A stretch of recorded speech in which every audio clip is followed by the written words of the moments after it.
He's taken the mound as a major leaguer in 2 different millennia. He's plied his craft for 11 different teams, including one that no longer exists. He lit up the radar gun at 24 and continues to keep hitters guessing at 45. He set the baseball world on fire at 42 years old with one swing of the bat. It's out of here! Bartolo has done it! The impossible has happened! He brought the defending World Series champions to their knees while rarely topping 90. 21 seasons, over 500 starts, a lifetime of memorable moments.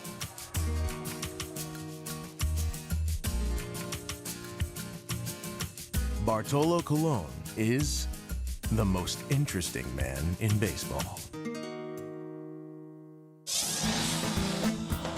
Rangers baseball brought to you by Shiner Light Blonde. It's light, done right.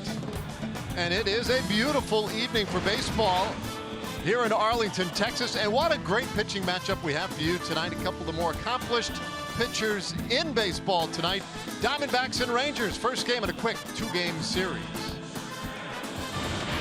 Welcome in, everybody. Interleague baseball for you tonight. I'm Dave Raymond alongside CJ Nitkowski, and we talk about good pitching. Well, we'll talk about these two guys here in a moment. First, the Arizona Diamondbacks, very good team, currently first place in the National League West and bidding for a postseason spot. They hit the ball awfully well, score a lot of runs. They also pitched the ball really well, and Zack Greinke will be the man with the ball tonight. Yeah, and this is a guy that they've really relied on to kind of be the ace of their staff, and a guy with a very decorated career. He's been doing it for a long time, has Zack Greinke. Of course, his career started in Kansas City, made his way to the Dodgers, but now here with the Arizona Diamondbacks, 184 career wins. Really impressive ERA, the strikeouts as well to go along with those innings and those wins, 4th most among active pitchers. But as I mentioned, as of late, he has been dominant here for the Arizona Diamondbacks. Take a look at what he has done over his last 9, 2 or fewer runs allowed in all 9 of those starts with the 1.36 ERA as well. This is a guy with a full repertoire, and even though he's got a big arm, he does a really nice job of actually pitching, using that off-speed, those off-speed pitches really well. And so for the Rangers, who haven't seen him very much over the years, they'll have their hands full with Zack Greinke. Yep, a guy who does not give you a lot to hit during the course of an outing, and he strikes out a lot of dudes as well, even as his career has advanced. Now, speaking of advanced careers, Bartolo Colon, we love it when he pitches. He's always a lot of fun, but really, he has done a very admirable job all year. Yeah, and there's not too many guys that are significantly older than Zack Greinke, but certainly Bartolo Colon is the 45-year-old, and look what he has done over the course of his career. 21 seasons in the major leagues. Of course, those 246 wins are the most among active pitchers, 25 strikeouts of his own. Very impressive whip and what he has done over the years, and we just marvel every time we see Bartolo Colon go out there and do it, and especially in his last one, right? It was a big one for him as he became the all-time leader among Latin-born pitchers with the wins, 246 of those. A very nice moment for Bartolo and for the rest of the Rangers as well. You love the opportunity to be able to share in a big moment for one of your teammates. They all got to do that, as you see the congratulations going all the way around. And so Bartolo now will try to add to that lead that he has as he takes them out tonight. A couple of compelling veteran pitchers and a couple of massive home run sluggers in this one. We'll put those 2 big bats in our spotlight when we come back. Rangers baseball is sponsored by Ford. Visit your local Texas Ford dealer during the Ford Summer Sales Event. Ford is the best in Texas. By Shiner Light Blonde. It's light, done right. And by Southwest Airlines. Low fares, no hidden fees. That's transparency.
no hidden fees. That's transparency. And by Shiner Light Blonde. It's light done right.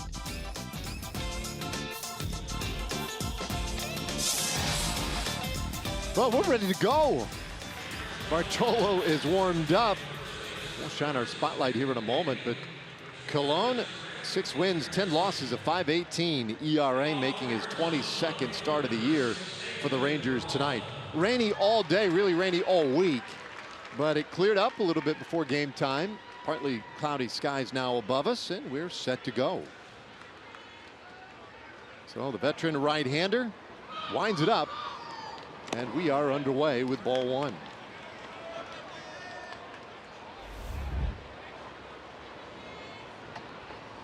David Peralta leading things off for Arizona. We did not see him in the quick 2-game series we played in Arizona. He was a little banged up. Shoulder was bothering him, and it bothered him most when he swung the bat. So he missed those 2 games we played down in the desert. Came back right after that series and has been smoking hot for the Diamondbacks. Anyway, 303 overall this year, 21 home runs. And lifts this one out to left center field. Calhoun tracks it down one away. That'll give us an opportunity to get to our Shiner Light Blonde spotlight. Want to get into a couple of the sluggers in tonight's game. Joey Gallo, you know him well, and you know about the great power. This 472-foot home run that he hit back on July 20th, the longest for Joey this season. And Paul Goldschmidt, well, here's his longest of the season. Opposite field, 450 feet. That was June 9th in Colorado. He went up over the bullpen. Really impressive to see Goldschmidt show that kind of power the other way. For both of these guys, you will see them, and we have seen them the entire year. Hit some long home runs for Joey, 8 of those over 430 feet for Paul Goldschmidt. 6 of those, and you see them second, 8th most in Major League Baseball, respectively. 1-1 to count on Goldschmidt. Gallo with a start in right field today. Goldschmidt, the first baseman for Arizona. And then Bartolo finds the corner. 1-2 the count. So he's got the little 6-game hitting streak going. The overall numbers outstanding for Goldschmidt, who got off to a very slow start this year. And he lines this one into right field, a base hit. So it's a 7-game hitting streak for him. Taking a look at the rest of the Diamondbacks, 65 wins, 54 losses. Peralta, Goldschmidt, and now A.J. Pollock, the center fielder. Then in the middle of things, it's Eduardo Escobar, Steven Souza Jr., Ketel Marte. And at the bottom of the order, the DH, Daniel Descalso, Nick Ahmed, slick fielding shortstop, and Jeff Mathis, the man who typically catches Zach Greinke. You see some pretty good batting averages in the middle of that order here for the Diamondbacks. Overall, though, their offense has kind of been middle of the road. Their 533 runs scored is 17th in Major League Baseball, so sitting there right in the middle. Pitch to strike, runner going, the throw to second, not in time. Goldschmidt with his 5th stolen base of the year. Well, that is somewhat significant because that is the first stolen base Bartolo Colon has allowed all season long. Here in his 22nd start of the season, Paul Goldschmidt, a good base runner, not a guy necessarily who steals a ton of bases, but he's always been one of these guys that has had the all-around game. As you see Rougned Odor make a great pick. A pretty good attempt to try to get Goldschmidt, but not nearly in time. I kind of wondered how long Bartolo was going to be able to make it. Only Corey Kluber has had a longer streak this year.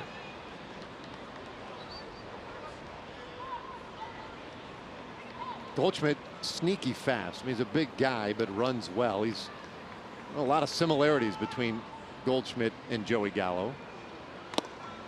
Hey, take a look at this real quick. So we love our super slow-mo cameras and the stuff that they show us here. Tell me whether or not you think Paul Goldschmidt is out. Look at the tag, and it looks like he is not touching the bag there. Might have been tough to get that reviewed because of the dirt that got kicked up. Yeah. I'm surprised we didn't see maybe a little bit longer of a pause. And really, for me, selfishly, I just want to see Bartolo continue to have that streak of no stolen bases allowed. 0-2 to Pollock. Yeah, that one fouled away. So it's 174 innings for Bartolo Colon. And the first stolen base. That is a long, long streak. But over now, and you're right, it was close out at second base. I think if we looked at that a couple of times, though, I think to your point, you'd see a lot of that dirt having flown up between the foot and the bag that maybe obscured a real clean look. My guess is that Goldschmidt did get it cleanly. Who asked you? Well, I mean, I'm off. Any takers? So, by the way, Corey Kluber still, I believe, is not allowed a stolen base this year. He is not, which is interesting because he allowed 15 last year. It's not like, okay, this guy's been dominant throughout his career where he has not allowed any stolen bases. But Corey Kluber so far this year in his 161 innings. What'd you say, 174 for Bart? It was a 174 inning streak going back to last year. Bartolo. Right? Yeah. Yeah. And Kluber's at 236. Oh, total. Yeah. Oh, wow. Okay. That's amazing. That's amazing, again, because I mentioned that he allowed 15 last year. So whatever adjustment he made, because he's at 161 innings pitched this year. So obviously you're going pretty deep into last year for Corey Kluber. That's actually really incredible. 15 stolen bases last year, but he probably led his last one up in July. I was going to say probably right around the midpoint of the season. Meanwhile, Pollock doing some battle here. And the 1-2 pitch out to right field. Gallo started in, now has to go back, and that one is over his head. And Goldschmidt, by virtue of the stolen base, will score easily. Pollock with an RBI double, and Arizona takes the early lead. This ball was hit pretty firmly, and for Joey Gallo, he just misread it. And this happens a lot in right field. Remember, Joey Gallo has not played a ton of right field here. There's the two-seam fastball backdoor on the corner. Pretty well located, elevated a little bit, but I think Joey thought he had a beat on this, and this ball just kind of kept carrying on him. And so there's a couple of factors here. One, we have, that line drive that's right at you as an outfielder, which could be a difficult read. And then right field here in Texas, the ball has a tendency to carry a little bit, although there's not much of a wind factor so far this evening. Just the 13th start he has made in right field. Not just this year, all of them this year in his career. And is that 13th overall or 13th at Globe Life? That's 13th overall. Yeah, so even less than that here at this ballpark for Joey. And it's one of those ones. Outfielders will tell you that it's the toughest play in the game, the one that will fool you a little bit, that line drive right at you. So the Diamondbacks get on the board. And Bartolo with a look at A.J. Pollock. Now you look at what the Diamondbacks have done in the first inning this year, and this is where they do damage. 96 runs in the first inning, most in Major League Baseball. So they love to jump out on you. Torey Lovullo's team gets those early leads, and that will certainly be an advantage for his starter, Zach Greinke, tonight.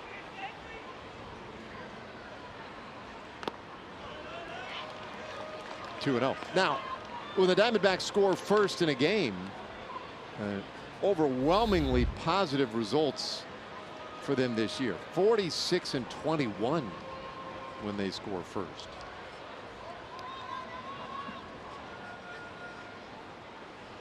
(2-0) to Escobar. That one misses. 3-0. Eduardo Escobar, acquired from the Minnesota Twins a couple of days before the deadline. Diamondbacks sent 3 players the other way, and they get a guy who can man third base for them on a nightly basis. And there's a strike, 3-1. Bartolo's not going to walk that many, and he's certainly not going to do it on 4 pitches. That was close, but not a shock to see him work his way back into the count. Let's see, Brian Knight, our plate umpire.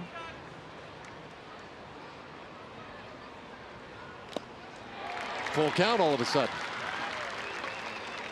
And for opposing hitters, they know that too. They know Bartolo Colon is going to be in the strike zone. He's going to do it a lot. He's going to do it with a lot of fastballs, and so you're ready to hit. He kind of counts on the aggressiveness of opposing hitters, and as long as he's hitting his spots, he's in pretty good shape.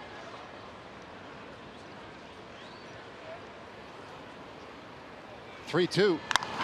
Whoa, my, that one ripped toward the Rangers dugout, and Jeff Bannister, now you know you're alive. That one was right at him. Whew. Let's take a look here at this ball that was ripped off the bat of Escobar, and you see Jeff Bannister a little pumped up first inning. Escobar's maybe one of the guys that most people don't realize, one of the guys that is all about having a little bit of fun during the game, good personality. So he's playing along a little bit there with Banny after that foul ball. I'd say get down in the bunker. Play it safe. Yeah, Postie's looking on like, I don't know there, Skip. Ooh, that one got in there hot. Meanwhile, it's an 8-pitch at bat for Escobar. 1 out, Pollock at second. This pitch will be number 8 in the at bat. Escobar, a switch hitter, batting at the left side.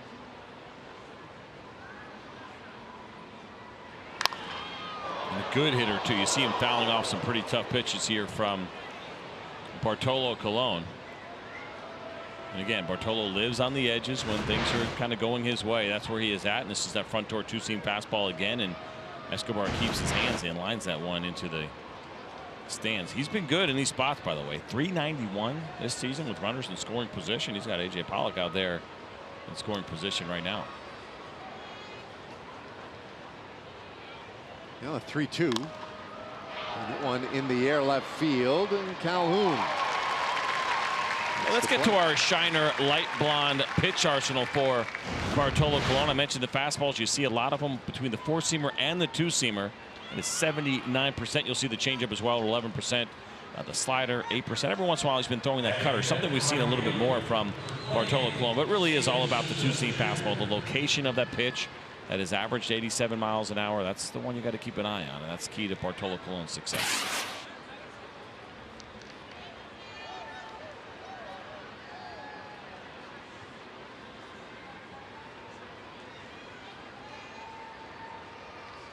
So Colon now to Steven Souza Jr. Batting 5th today. Power numbers are down for Souza. 20 RBIs this year.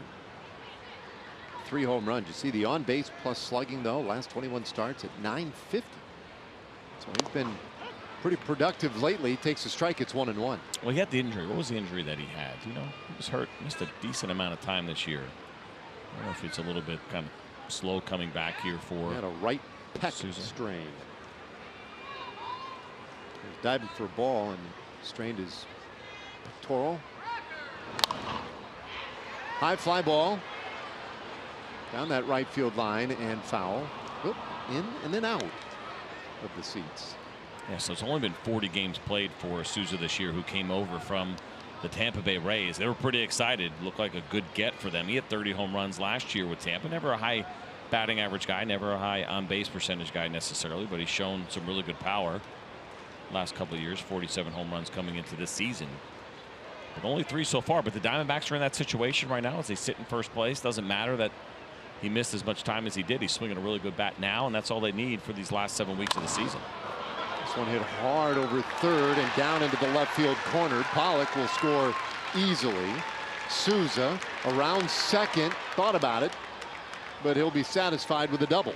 Second double the inning, and it's 2-0 Arizona. Let's go back and take a look at this pitch from Bartolo Colon to Steven Souza. There's a good look at the 2-seam fastball grip, and he got it in. It's a nice job by Steven Souza to pull the hands and watch him get the barrel to this ball and not hook it too much. His ability to keep that fair. If you take a standard swing and get around it, that ball is going to be foul. If you keep the hands in and work them through the zone, you got a much better chance of getting that barrel to the ball, not hooking it, and keeping it fair. That's exactly what Souza did. It's a strong man right there.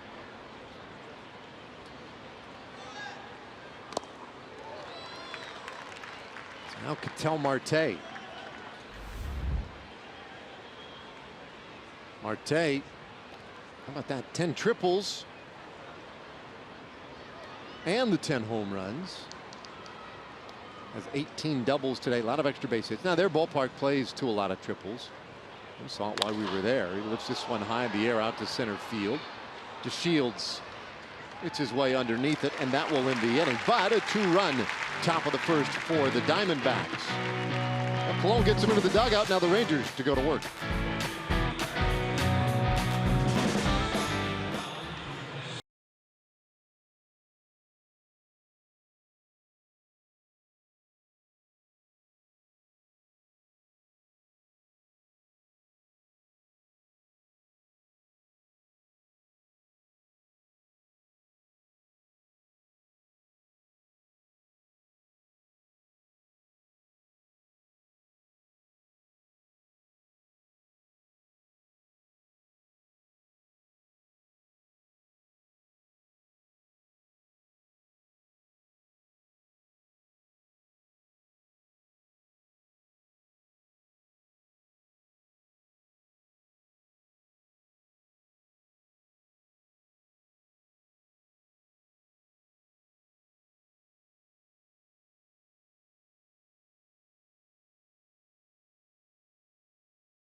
come to bat. Let's take a look at our Southwest Airlines starting lineup.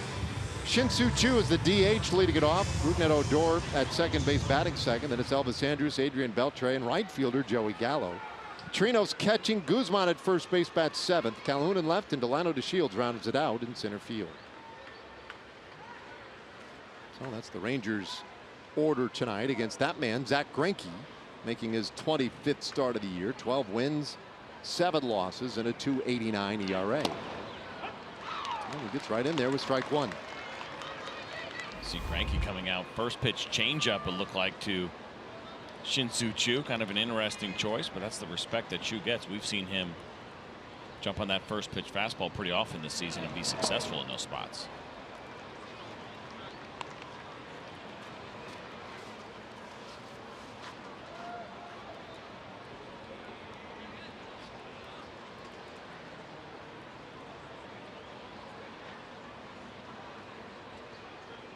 One pitch. Ooh, swing and a miss. Choo tried to stop himself but couldn't. Been a good year for power again for Choo with 20 home runs. Got a couple of them, in fact, in Arizona in our recent trip there. Rangers played 2 games at the end of July in Arizona. And he reaches out and bounces that one, or rather lines that one right back to Greinke. Let's take a look at our Shiner light blonde pitch arsenal for Zach Greinke. And the veteran really does a nice job of mixing up. The fastball you will see 47% of the time, but it's a changeup, slider as well. He throws a curveball at 9% of the time, and yeah, you're reading that right. An eephus pitch, and essentially what that is a really slow curveball. He takes a lot off it. He uses it just 4% of the time. How about this? An .079 batting average against that pitch, and Choo just saw 2 of them. So he's definitely using it higher than the 4% rate so far in this game.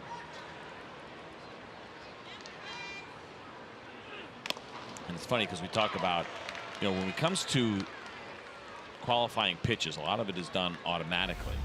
And so even using the MLB at-bat app, and I'm kind of looking over the Choo at-bat, they had the 68-mile-an-hour pitch as a curveball. That was the second pitch of the at-bat. The fourth pitch, also 68 miles an hour, same pitch, but that one came up as the eephus. And essentially just is a super slow curveball, right? We've seen Darvish do the same thing when he was here. Not very often. Mix it in there once in a while. It's a little bit of a misuse of the word eephus. It is. It is. But we use the StatCast pitch classifications when we put our arsenals together and listed it as an eephus. And I said, all right, let's go with it. Even though it's just a really, really slow curveball. And it's tough to sell. You can't just slow down your arm. It is the way that you grip the ball and the way you squeeze it and everything else. But anyway, eephus is fun to say. Yes. We'll try to get in there as many times as possible. He is Greinke. I don't know, versatile. He's a bit of an experimenter, right? He'll throw a lot of pitches. That might have been the quote-unquote eephus right there. Hit well out to center and tracked down by A.J. Pollock, 2 away. Let's take a look at the Arizona Diamondbacks defense, brought to you by Jack in the Box. And here they are, David Peralta, A.J. Pollock, Steven Souza Jr. in the outfield for Torrey Lovullo's club. And in his infield, he's got Eduardo Escobar, Nick Ahmed, Ketel Marte, Paul Goldschmidt, and Jeff Mathis is doing the catching. All right, 2 gone. That brings up Elvis Andrus. That definitely was it. We've seen 3 of them. I mean, it's under 70 miles an hour. There's no other pitch that he throws. Now, his curveball averages 73 miles per hour. But I think, without a doubt, the super slow curveball, eephus, whatever you want to call it, I'll call it the eephus. I think we've seen it 3 times already this game. Yeah, I prefer to go with like Bugs Bunny curve or something. Sounds official. 0-2. Andrus at .286. 4 home runs this year, 25 driven in. Well, the Rangers draw a tough one tonight in Zach Greinke. A guy who now is many years into his career, still pitching very well. In fact, pitching as well as he has really at any point in his career. The run he's on lately has been quite impressive. Former Cy Young Award winner in 2009. And he strikes out Andrews. It's a 1-2-3 bottom of the first, and he needed just 12 pitches to do it. We go to the second.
Your local Buick dealer.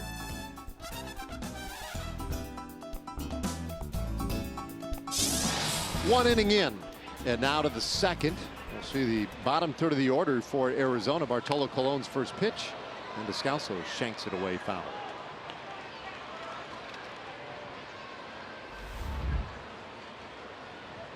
Descalso, the DH, and you can see been getting on base with some regularity these days. He's in a hole 0-2.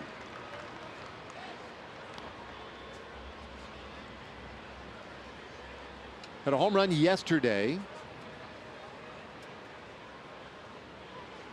And Torey Lovullo, I mean, he's kind of guy who seems to be somewhat locked in right now. Said, I just want to keep the line moving for him, keep him going. Lovullo putting him in there as the DH today. Might see Goldschmidt do a little bit of it as well. And Descalso strikes out swinging. That was a quick out here in the second.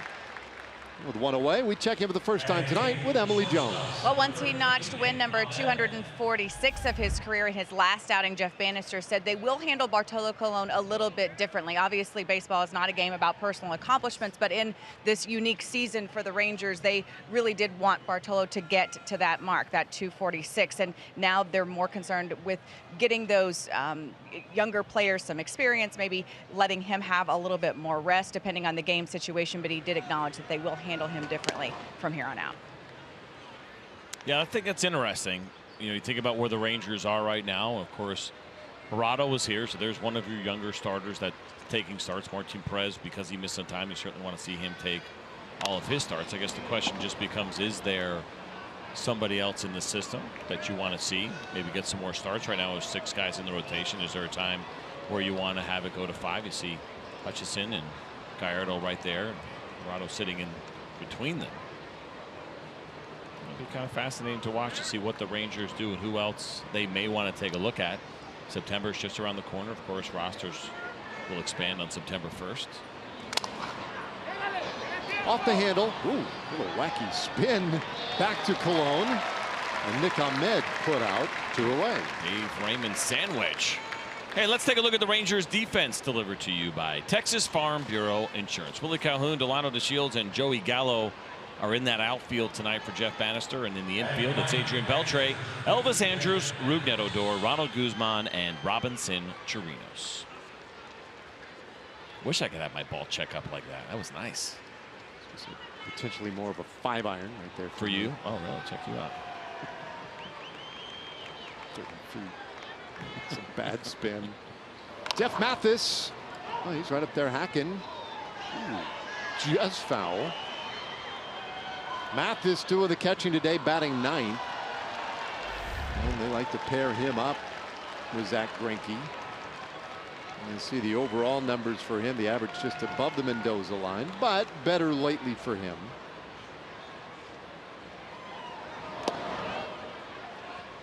Near miss, 1-1.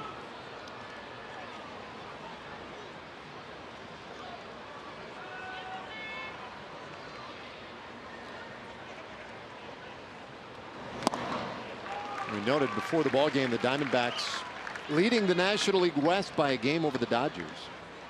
And that's a big story. The other big story is that these uniforms in year 2 don't draw quite the attention that they did last year. I don't think they're any more attractive than they were last year. But gunmetal gray. Fly ball out to right field, and Gallo puts it away. An 11-pitch second inning. Nicely done by Bartolo as he bounces back. Inning and a half in, Diamondbacks lead 2-0.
World Casino and Resort leaderboard.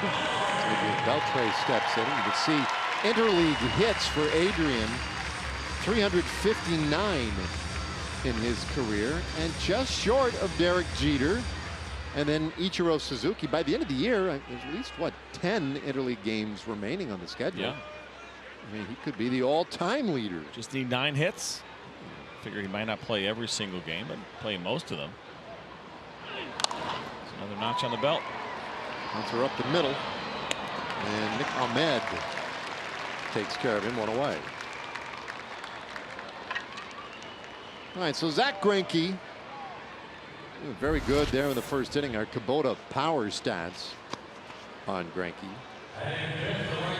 1 of 3 pitchers all time who's won a Cy Young, a Silver Slugger, and a Gold Glove. He joins Fernando Valenzuela and Oral Hershiser. The other thing those 3 share in common is that they all played for the Dodgers at one point in their career. 3 Gold Gloves for Greinke. The Cy Young in 2009. And the Silver Slugger he got in 2013. It's kind of a nice collection of awards. You talk about getting yourself an all-around pitcher. What do they do in the NFL, that little amateur game? What is it? Run, kick? Oh, the pass, punt, and kick. Or whatever, right? Yeah, something like that. It's kind of like that. Yeah, right? Yeah, a little bit. Gotta have those abilities. And pitch, hit, field. Yeah. He's done them all. He's gotten some major awards. Punt, pass, and kick. Yeah, the PPK. The PPK. Is that right? Is that what you called it? That's what we did. Yeah. 2 balls and a strike on Gallo. 31 home runs, 71 RBIs this year for Joey. They plan to pull. No real surprise there, and he takes a pretty healthy rip at that one. Yeah, Joey Gallo certainly used to seeing those shifts. And they've cost him. Here's the switcheroni right now, where Escobar is going to go to where Ahmed was just standing. We see a lot of teams making adjustments in 2-strike counts. And I will make the assumption that they think there's a better chance, at least in that count, that Joey might hit the ball to the left side. I don't know, because Ahmed's got the most range. But instead, it's a strikeout as Joey Gallo chases this breaking ball out of the strike. So look where everything was located. Nothing above the zone at all. Nothing above the bottom third of the zone. Zach Greinke staying down low and out of the zone against Joey Gallo.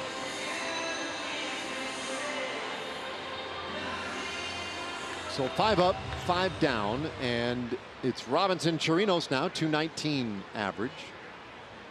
See that little note there at the bottom of the screen. 30 of his 61 hits have gone for extra bases. Talking about that the other day as he found this one right back at you, CJ. Come on. Yeah.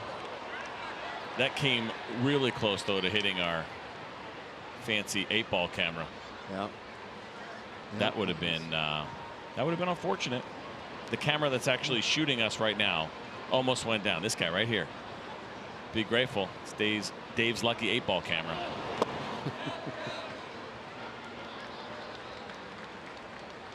1-1 on Chirinos. Was it Jerry Davis that did the Adrian Beltre on deck circle move, on deck right? circle. Mm-hmm. Yep. He's the man down there at first base today. Wonder what Adrian can do to create another awesome giveaway that we had here. So check this out. We showed you that at bat for Joey Gallo and kind of where all those pitches were located. Well, this is what Zach Greinke does. 77% of his pitches thrown are on the edges or out of the zone. That is the 4th highest percentage in Major League Baseball. Kind of like Bartolo Colon, living on the edge is really important. As you see that fastball down right at the knees. I mean, it sounds simple. It's kind of the key to pitching, right? You stay out of the middle of the plate as much as possible, but there are some guys that do it better than others, and Zach Greinke, 4th best in baseball as far as locating around the edge and off.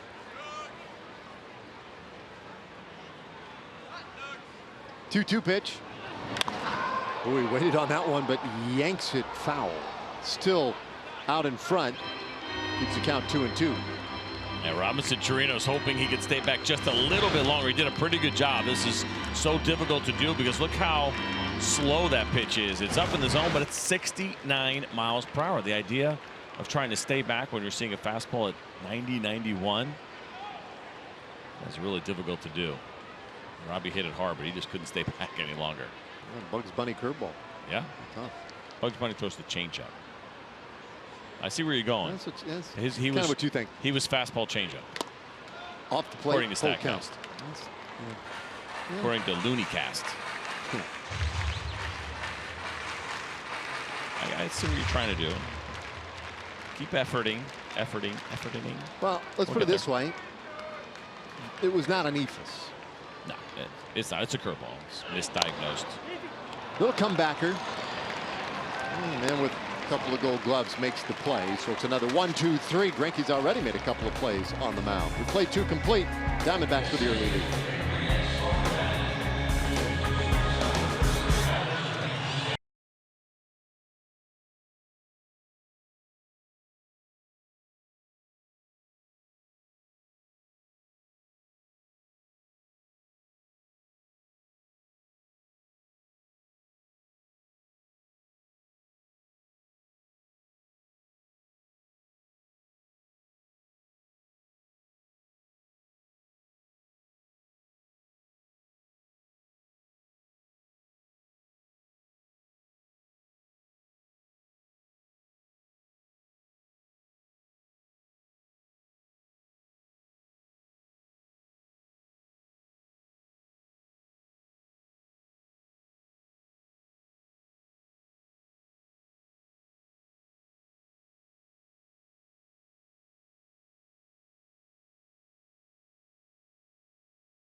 Top 3, 2-0. Diamondbacks leading the Rangers. It is time for our progressive fan of the game. It is Peyton Lee. And Peyton, you came all the way from Nevada. Nevada. Where in particular in Nevada? Henderson. And so let me guess your favorite player is Joey Gallo. Joey Gallo, because this is the hometown of Joey Gallo, Henderson, Nevada. That gets you the progressive fan of the game. Congratulations, buddy. Thank you. Welcome. Guys? Very nice. That's a long way to go to see your favorite player. But awfully cool of him to make the trip and come out and see Joey. I mean, the connection anytime somebody's from your hometown, right? Yep. You can talk about it forever. Who's the big stars out of Gearing? Kip Gross. Oh, there you go. Yeah. Kip Gross is awesome. I finally met up with him in the minor leagues, and he was starting as the next pitch lofted up to deep left field. Calhoun makes the catch. So he was starting that day, and it was like the last day or whatever. First inning in the 2-game series. Any case, I went in to find him in the clubhouse, and he was on the trainer's table, but I woke him up anyway. Yeah, nice. It's like, hey, Kip. At that point, he was probably in his late 30s, wrapping up his career in the minor leagues, and not feeling real great about it. But I know he appreciated me waking him up. Yeah, that was nice of you. Talk some Gearing. Yeah. Ground ball down to third. Beltre. Little pirouette takes care of Bill Schmidt. 2 away. All right, time for a Chevy game break, and a man who's never been to Gearing, Nebraska. Here is John Radigan.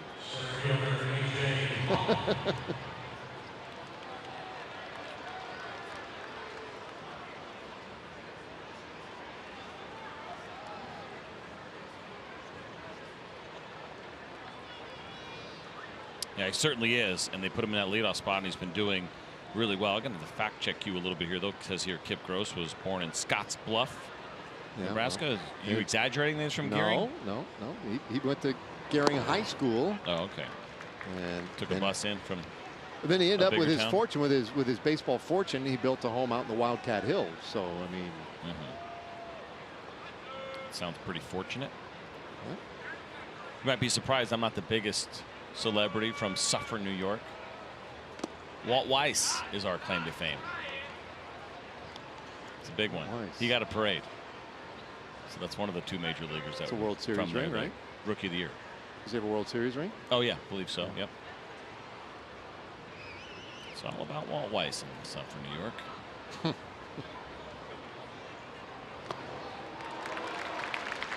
Ball and 2 strikes on A.J. Pollock.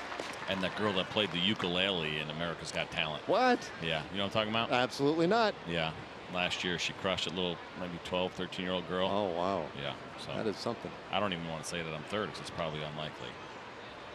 Stop counting after 2. Miss America came from Gearing, Nebraska. Come on, how big is Gearing? Let me tell you something. Small town now. She used to water my mom's flowers. Get out of here. Yep. Just to water the flowers when my mom went out of town. She was homeschooled just up around the corner, and she became Miss America. This a couple years ago. It's like, I don't know, 2009, 10, somewhere in there. She won it all? Won the whole thing. How about them apples? It's pretty good. I mean, you got me on the Tommy Topper. Pollock goes down looking. 8 pitches in the 3rd inning for Bartolo Colon. We played 2.5.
right.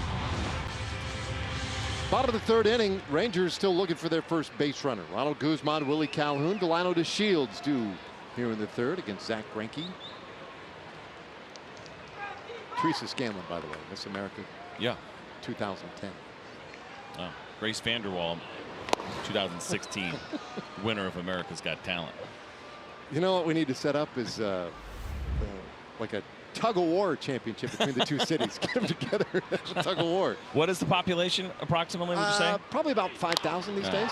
Guzman hammers the ball. Right field. Gone! Over the bullpen and right. And Ronald Guzman with the hot bat right now. I think it's the Rangers on the board. 3 home runs against the Yankees the other night. Comes home and hits a bomb here. And more big smiles from Ronald Guzman. He really has been locked in, not just the home runs, but he had some good at-bats in the last game that he played on Saturday in New York, and he gets himself an off-speed pitch that is down. We talk a lot about the long arms of Ronald Guzman, and take a look at these StatCast numbers. 107 miles per hour off the bat, and that one went nearly 420 feet. Ronald Guzman is feeling it. He is getting comfortable at the big league level, and he's doing some pretty special things.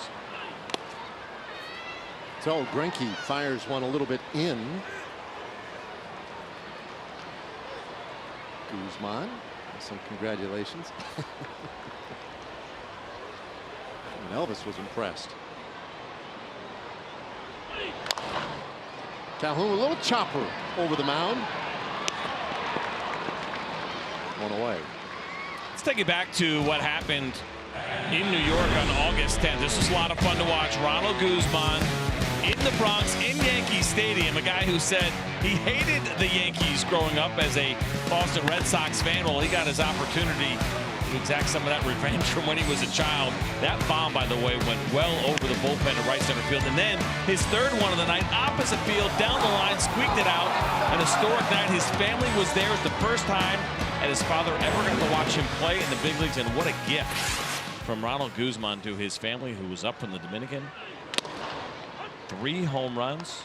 It's the first time a Ranger rookie had ever done it. It was the first time a rookie had ever done it in the Bronx, in Yankee Stadium, and the youngest player to do it since Mickey Mantle in New York. DeShields hammers the ball out to right field, but it's going to hang up a little bit. Souza reels it in. 2 away. So Greinke, who's now given up 21 home runs in a little better than 150 innings, not exempt from surrendering the long ball. I wouldn't call it necessarily a big problem for him, but certainly if there's a weakness on his stat line, that might be it. Now Chu, who lined out in the first. Well, not only did he line out, but how often do you put an L1 in your scorecard? Not too often. Watch this right here. You got to be ready. He puts himself in perfect fielding position. It looked like that was headed right to Nick Ahmed, who was playing in the shift anyway. But that was an impressive play for Zach Greinke. First at bat against Chu. That's just not put an L1 in your scorecard very often. I don't feel like I do. You know, I mean, it happens, but that was a nice play. I mean, the other guy on the mound tonight has done it a few times. Yeah. This year. Has he caught it, or he usually knocks them down? Yeah, I mean, he's smart enough to know that he can just knock them down. Doing some glove work down there is Bartolo. He's almost like he's a little kid with his glove on. Most big leaguers don't put their glove on until the inning's actually over and you have to head out there. He's ready. Chu lines this one out to center field, and a base hit. Rangers have another base runner. And their second base hit of the night. You're going to watch Chu here line this ball right back up the box. Another off-speed pitch. It really is amazing how many curveballs we're seeing here early on from Zach Greinke. And whether you want to call it the curveball, the eephus pitch, it seems like he's using it a little bit more against the Rangers, and that could be maybe part of the scouting report this evening for Zach Greinke.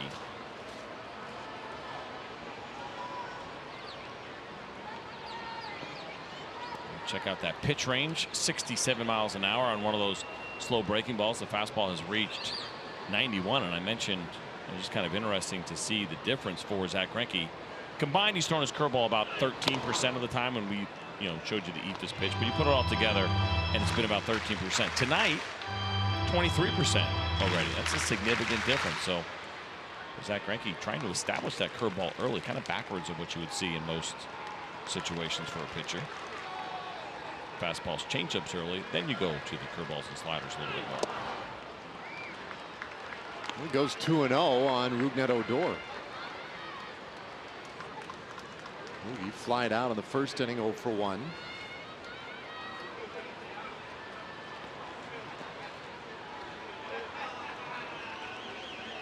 Rangers second baseman doing a lot of things right lately.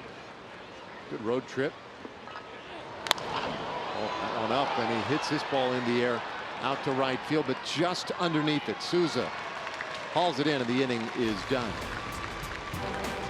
That was a lot of fun to see Ronald Guzman back in the lineup and doing what he has been doing lately, which is hit the long ball. Do it here against Zach Greinke on a breaking ball down. Good extension, and this ball hammered deep to right field.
Colon ready to go in the fourth inning.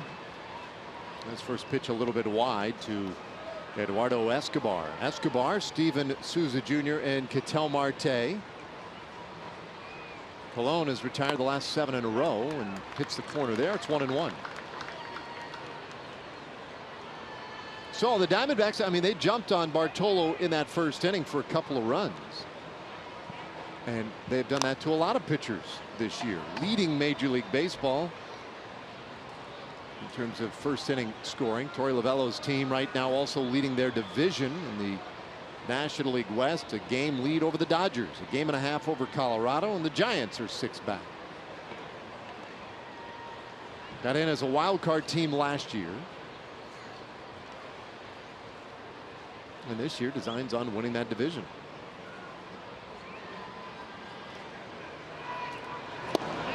It's a beauty. Strike 3 called. Escobar knew it. 1 away. Well, you mentioned earlier some of the great accomplishments of Bartolo Colon, and now that he has accomplished some of those win landmarks, his next goal is career innings among Latin-born pitchers. You see where he is right now, behind only Dennis Martinez, Juan Marichal, and Luis Tiant. Bartolo can catch Tiant fairly easily. Probably even Marichal pretty easily, but it's going to take a little more work for him to catch Dennis Martinez. So at least for Juan Marichal, it'll get him the highest, if he can get there, most innings by a Dominican-born pitcher, which I believe is probably really important to him. He kind of brought that up a little bit. And even if he passes Luis Tiant, he's never going to catch him on the facial hair. That Fu Manchu is pretty special. You don't see that one too often anymore. But I don't know why we don't.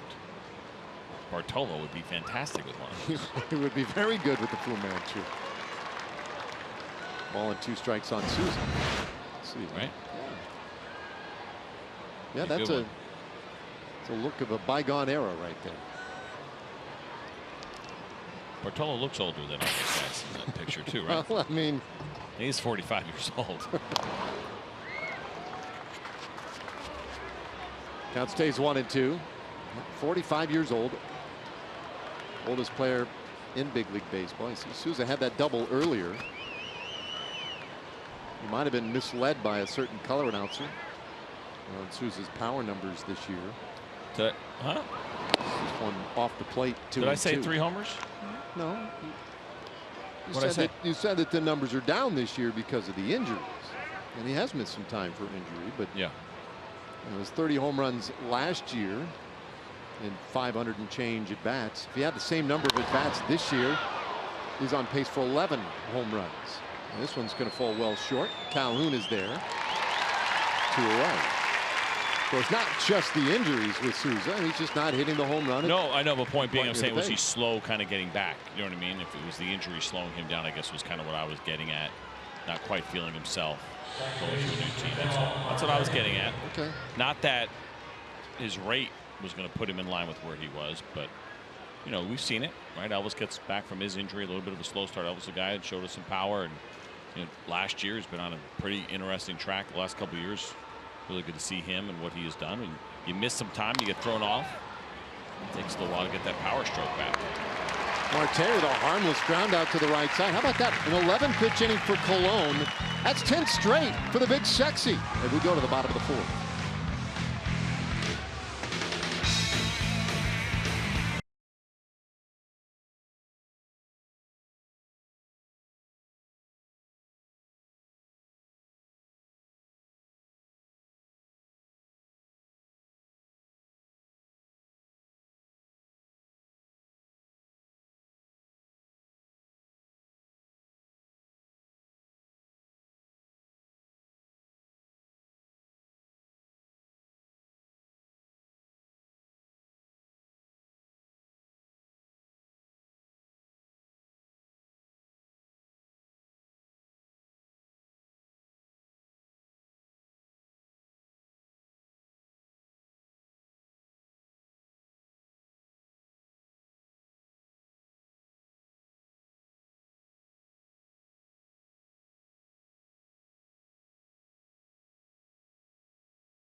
Christian music group Mercy Me. They're going to perform a post-game concert this Sunday afternoon, presented by Buckner International. Watch the Angels and Rangers, a 2:05 game, then enjoy the concert after the game. Just go to texasrangers.com/concerts for game tickets, as well as information on how you can see Mercy Me from the field.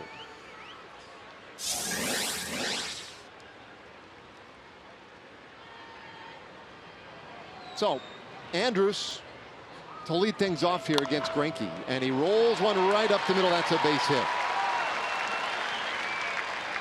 It's interesting. The Diamondbacks were all over Bartolo Colon in the first inning. He has since retired 10 straight.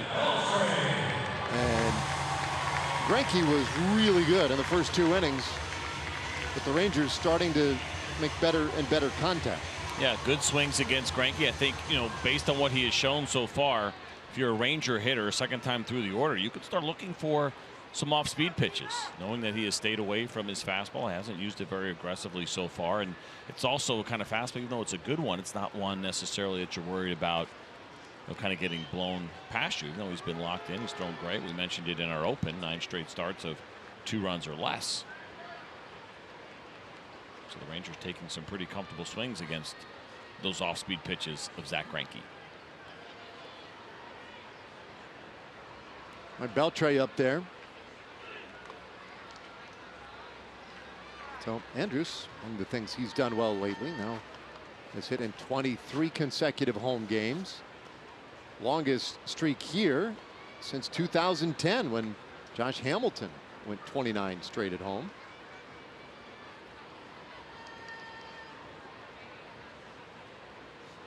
Elvis recently saw that 19-game hitting streak overall come to an end, and there's a strike to Beltre, 1-1.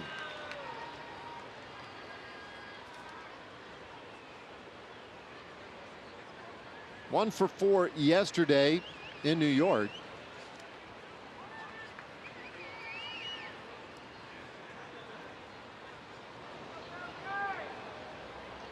He played very conventionally on the infield against Adrian, and he'll take inside. 2-1. I mean, that is as straight up as you'll see any player played these days. It almost looks odd these days.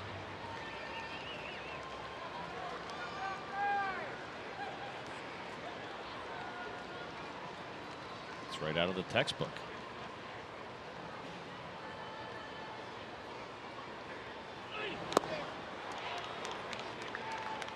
Two and two.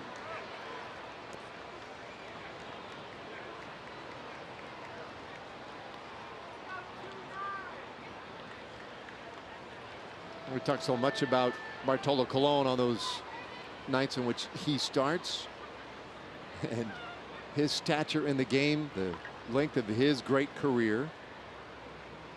And of course, we do that all the time with Adrian Beltre. Takes a low one in.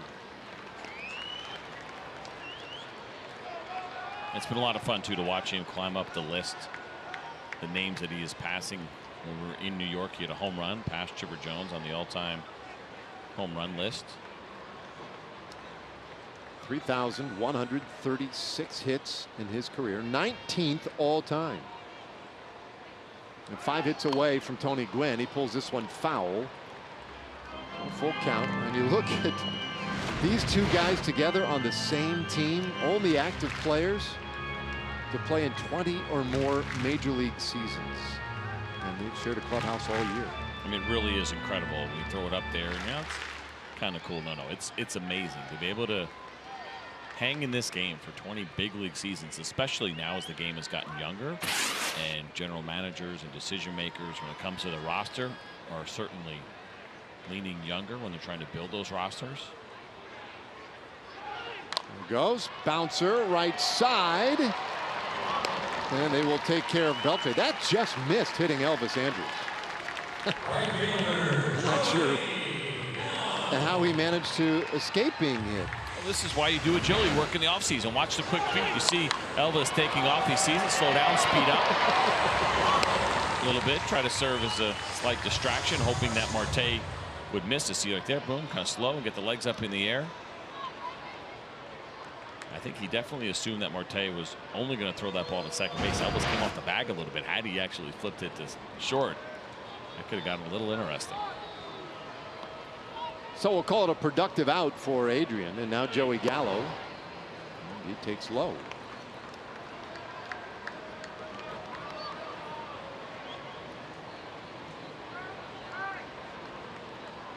Gallo struck out of the second inning.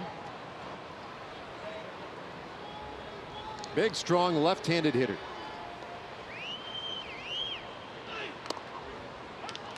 Takes a strike. Time for our Rocket Mortgage breakdown. And the last 10 home games for Gallo. 6 home runs, 14 RBIs, the average nearly 360. He's reached base safely in all 10 of those games.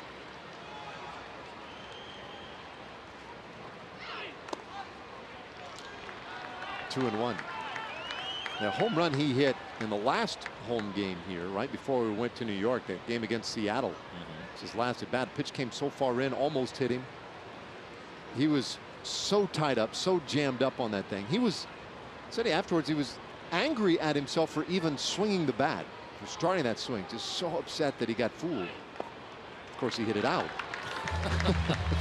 Managed just to flex his arms and muscle it out over the right field wall.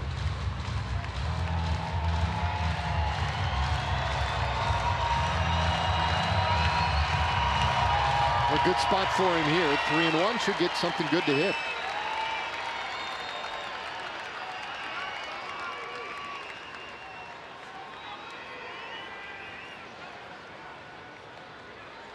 Elvis out at second base. The 3-1. And there's ball 4. So 2 men on now. Greinke laboring just a smidge. Yeah, he is, and this is a guy that really does a nice job of filling up the strike zone. Looked a little bit uncomfortable there, but how about this walk per 9 rate for Zach Greinke? Second best in the National League right now. 1.7 is an elite level walk rate. And so to see Joey Gallo draw that walk makes it all the more impressive that he's able to lay off some of those pitches. You know, again, Greinke's a guy that relies on edges and out of the zone and inducing those swings and misses and getting hitters to go out of the zone, chase some pitches, but not Joey Gallo in that spot.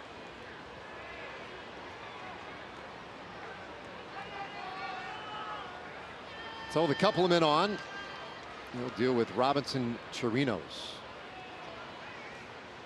Chirinos hit a little bouncer back to the mound in the second inning. 0 for 1.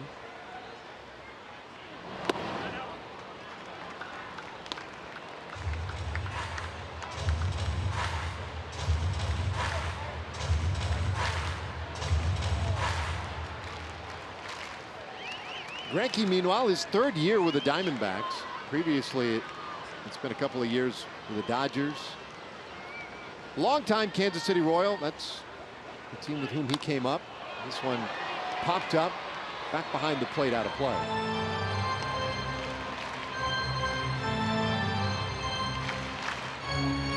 Greinke, very highly touted young player growing up. 6th pick overall, 1st round selection by the Royals in 2002. And was drafted as a shortstop pitcher. His first year in rookie ball, he played both, although only briefly, as that one is outside. He gave up shortstop like in a workout or 2, maybe. It didn't take him very long. He just said, nope, I think I'm going to just do the pitching thing. Gave his glove to Andres Blanco, with whom he was working out as a rookie, and Blanco claims he still has the glove. And he was pretty impressed with Greinke overall and knew he was going to be a great pitcher. Everybody knew he was going to be a great pitcher. And to his credit, let's face it, he figured that out quickly enough. Why am I wasting my time at short? And obviously, we talked about it earlier, has been a good defender of his position. Go back to those shortstop roots. But check this out. Marte still has the ball. Yeah, that's a good try. And obviously, he's been really good handling the bat. Elvis takes note of that attempted move by Marte. Okay, put that in my back pocket. I'll remember that one. And when the time is right, payback will be mine. Anderson, Gallo out there. Good hitters count.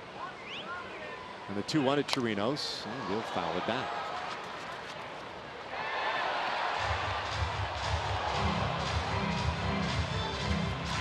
We're talking about how Greinke, long career now, 15 years. And here he is on the all-time strikeout list, closing in on Sandy Koufax, 6 short of the great Sandy Koufax. Appropriate enough here on National Left-Handers Day. He'd be closing in on one of the all-time greats.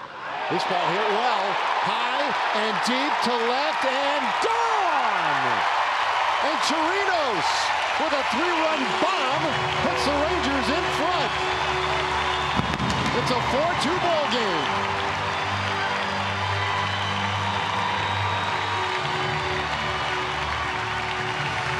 Talking earlier about how the home run has been an issue for Zach Greinke this year. He came in, he allowed 14 home runs to right-handed hitters, 6 to lefties. Well, 1 each now from the Rangers. Take a look at the changeup. There's a good look at the grip.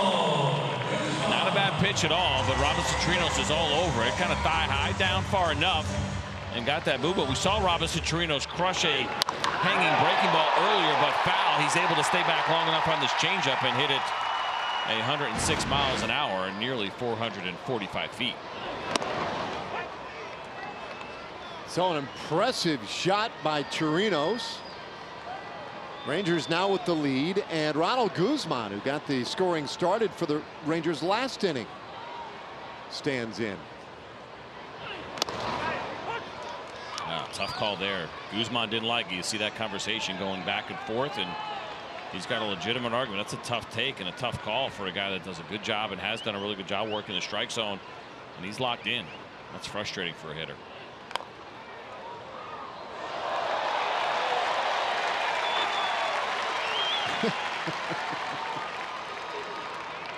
Manny's been a busy guy over there. He can handle the soft ones. He'll take those as opposed to the Escobar line drive that came his way. Hand up. Good job keeping an eye on his team and throwing that to a fan.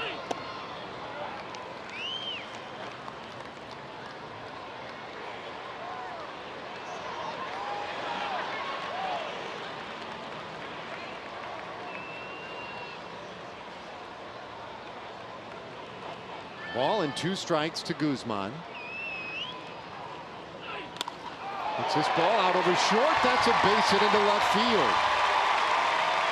Another Rangers base runner. You know, we talked about it in the open today. Greinke's been on an incredible run. 4 runs allowed tonight. It's the most since June 13th for him when he gave up 5 runs to the Pirates. Yeah, not quite looking the same here. You know, it just kind of seemed odd to me that he came out and he was throwing as many off-speed pitches as he was throwing right from the beginning. Remember, he started the game with an off-speed pitch to Chu, and that was his game plan coming into tonight. But even the usage of the breaking ball is probably what really has stuck out here. And the Rangers have done a really good job. And you know, listen, he's been efficient those first 3 innings. His pitch counts were all terrific. But this 4th inning, there's just 1 out, and the Rangers continue to work Zach Greinke. So some struggles for Greinke. And now Willie Calhoun with just 1 out and a man on. See if he can keep the line moving. 4 runs, 5 hits for the Rangers. 2 runs, 3 hits for the Diamondbacks.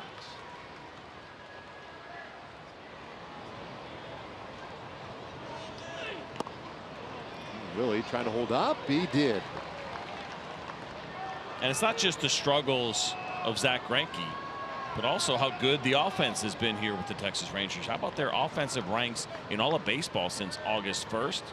Been crushing with runners in scoring position, scoring runs, the on base, the slugging, all where you'd like to see them. And you love seeing that 281 batting average. I mean, 281 by today's standards is a huge number. The Red Sox as a team for the entire season are hitting 270. That's a big number. You go back to 2000 or 2001, that was the league average. Whoa, it sounds crazy, right? And that's, we've gotten so far away. Its average continues to go down. But 280 is a big deal now. So for the Rangers, this run here since August 1st, the fact that they've been hitting 281. Well, you tell me league average. So you looked at me so funny, you're making me double check it. Yeah. That seems like an absurdly high number. I'm almost positive it was 2000 or 2001. I'm going to go back. I'm going to have it here for you in a second. 3-0 pitch, and that one misses, ball 4. Greinke with his 2nd walk of the inning. Troy Lovello chewing that gum a little faster. Yes, league batting average of 2000 for the entire league was 270.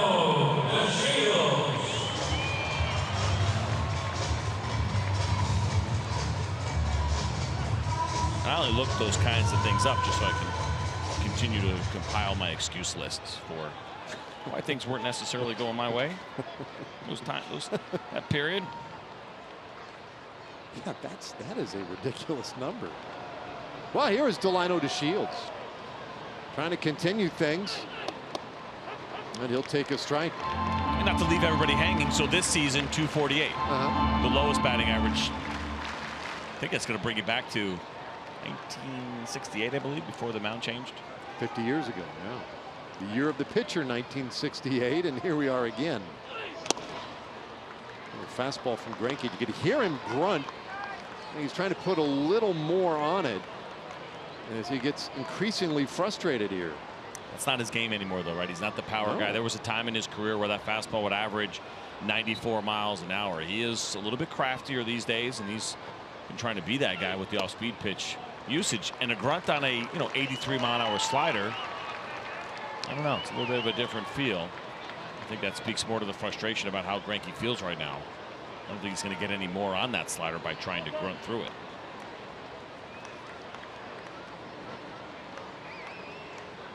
Two walks in the inning. 3 Rangers hits, including the home run by Chirinos. Back to second again.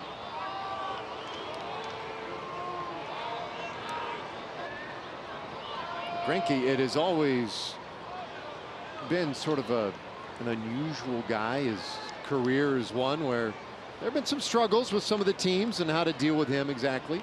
Enormously talented. And he delivers a strike. It's 2-2. But shortly after getting into the big leagues, 2004, they saw this a guy who had a little bit of difficult time socially in the clubhouse, interviews, that sort of thing. And the Royals encouraged George Brett to invite him into his home to stay. And so he did. He lived with George Brett. Played video games with the kids. Ate at home with George and the family. And you know, who was better than George Brett? A guy who knew how to play the media, be a great teammate. And they figured that would be really helpful. Even Brett afterwards was like, yeah, he's a different cat. There's a lot going on there. The next year, 2005 with the Royals, he went 5-17 and really struggled. 3-2 pitch. Delino lofts this one into center field. And there are 2 away.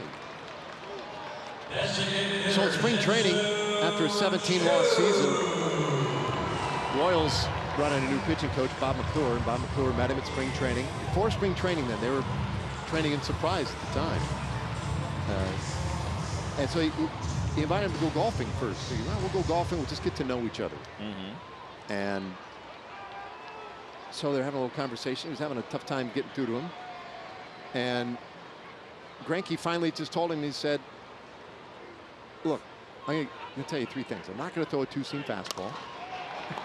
Bouncer at third base. And to second, 2 in the other. I'm not going to throw a changeup, and I don't like listening to pitching coaches. And after his first bullpen, he quit. He quit. Anyway, inning over, Rangers take the lead on the Chirinos homer. Yeah, big bomb here from Robinson. Chirinos against Zach Greinke. Got himself an off-speed pitch and absolutely crushes his thing to left center field.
on the big board. Traded to the Diamondbacks when we were in Arizona. Just happened a moment ago, and this was Jake's response. It's great to see the lefty back today.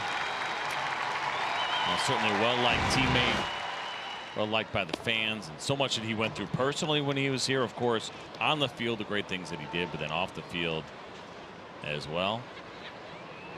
Pretty trying year for him last year. Bounced back very nicely this season. And he's missed. He is. A lot of emotional connections to his time here. Scalzo leading off the 5th inning for Arizona. The 1-1 pitch. A little bit outside. Emily? Yeah, Jake said before today's game that it would be a little awkward if he were called into action in either this game or tomorrow's game. And he said the one thing he would not do is look into the dugout because he was sure that someone would try to make him laugh and pull him out of his game. So that was his strategy, was just to not make eye contact with the dugout. That's probably a good strategy. 3-1.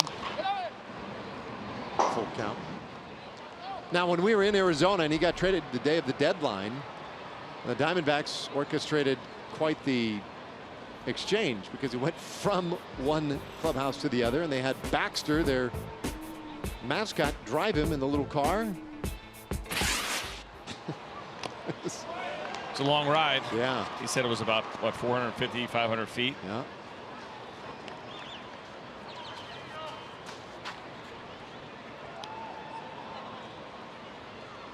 It's a weird scene, no doubt.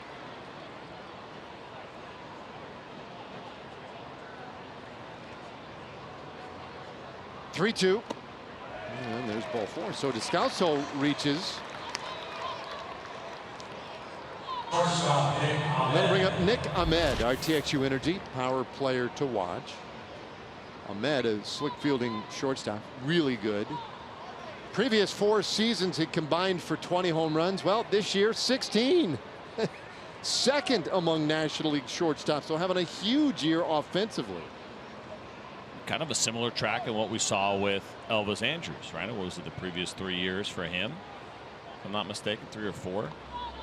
Yep, and Andrus started to see an increase and then just an absolute explosion as this one popped up to third base, 1 away. I'm a big fan of it. We talk about the progress of a hitter. Get comfortable hitting at the big league level first. If you come out as a power guy, it's a little bit harder to make those adjustments as you go along.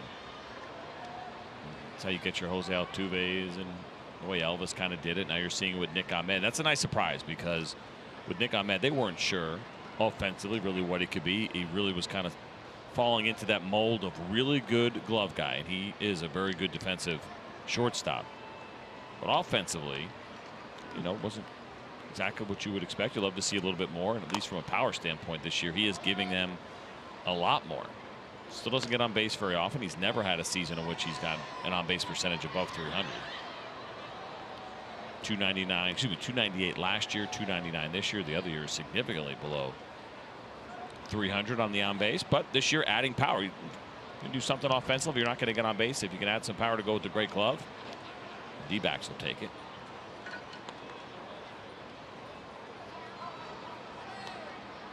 Bartolo working with a base runner for the first time since the first inning. And to your point on Andrus, by the way, in 2014 he had 2 home runs. Next year 7, next year 8, and then last year 20. There's a strike 0-2 to Mathis, so that's a progression. 3 previous years, 17 home runs, then 20.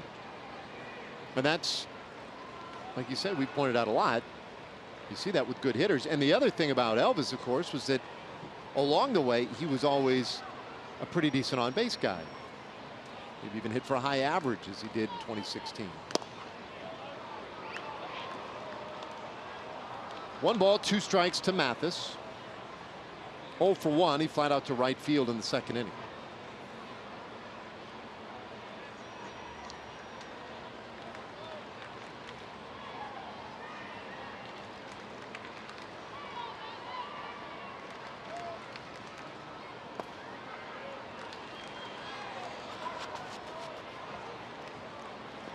Well, Bartolo, a tough first inning, 29 pitches needed. Since then, though, it has been a relative breeze. We could use a ground ball right here, though, and just cap off this 5th inning with a double play. That'd be nice. This 12 came fast. I feel like he threw 12 pitches already this inning. Mentioned the double plays, 5 of those for Bartolo Colon this year. He's got a 42% ground ball rate, slightly below league average, which has been 44% this season.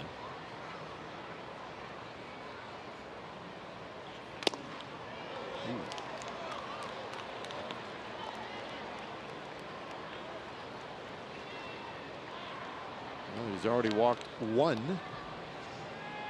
That is incredible. There was never that game, right? I mean, he's just always filling up the strike zone. The one where you're not feeling right, can't put the ball where you want to put it, having a hard time keeping it in the strike zone. Everybody goes through that, with the exception of Bartolo Colon this year. And I think, you know, he's done this long enough. He knows how he feels. We have this conversation all the time. If you're going to make 30 starts over the course of the season, there's going to be about 10 of those, 8 to 10, where you feel like you could pitch with your eyes closed. You know, and you're gonna be great. They're gonna have all those middle starts, the middle of the road. Then you're gonna have those handful where you just don't feel good, regardless of all your prep. You just don't feel right. Now, that's the one where you walk 4 or 5, give up a couple of home runs, just an ugly start. Well, the days that he doesn't feel good, I'm assuming he has them. He's got to have them, right? He's 45 years old. You would think there's days where he doesn't feel right. He just continues to throw strikes. Now he'll give up hits, and his version of a bad day means missing over the plate and getting hit around a little bit. But it's really fascinating that he doesn't walk guys on a bad day. He'll let up some runs, he'll let up some hits, no doubt about it. But he hasn't had a day where he couldn't find the strike zone. If he's ever had a bad day, I mean, you never know. No, you never know by the outside of him. You never know when he has a great day either. He's always the exact same guy. It's 3-2. And this one fouled away. The thing that I think I love the most about what I've heard about Bartolo Colon, the ability to watch him this year, and you see what he does, and you have a real appreciation for the great two-seam fastball. Well, but it was what Jeff Bannister told us. He said every time he takes him out of a game, regardless of results, he says thank you. Yeah. That's incredible. Like, he is really appreciative that he still gets to play Major League Baseball. Because you look at him and say, it looks like he's just like, whatever. That's cool. You want me to pitch, or want me to go home, whatever you want. But no, he actually has a great appreciation for the opportunity that he still has here in year 21. That's cool. 8th pitch of the at bat, and a bouncer third base. Beltre will only have 1 play. Descalso is moving on the pitch, so they'll settle for the ground out. 2 away now. And it gives us a moment now to hear from the folks at Kia. When you're America's Best Value, you don't need fancy uniforms. How'd you know it was clip-on? So man at second base, and the lineup turns over now to David Peralta, who's 0 for 2.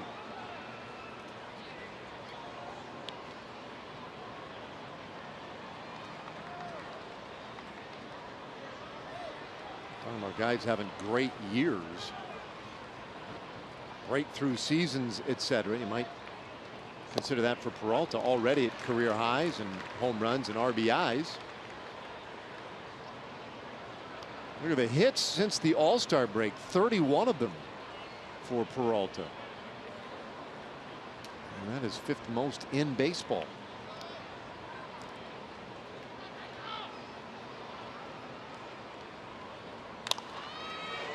Lofts this one out to left field. Calhoun was deep, and he won't get there in time. Descalso scores. RBI single for Peralta. And it's 4-3. Tough break for Bartolo Colon. He made a good pitch here. You could tell by the sound this ball made off the bat of Peralta that he did not hit it hard at all, did not hit the barrel. A little breaking ball from Bartolo. We don't see too many of those. He tried to go with the backdoor breaking ball. You hear it here. And you watch this thing just kind of die on Willie Calhoun. No chance, especially with 2 outs, to throw Descalso out. But Peralta certainly will take it.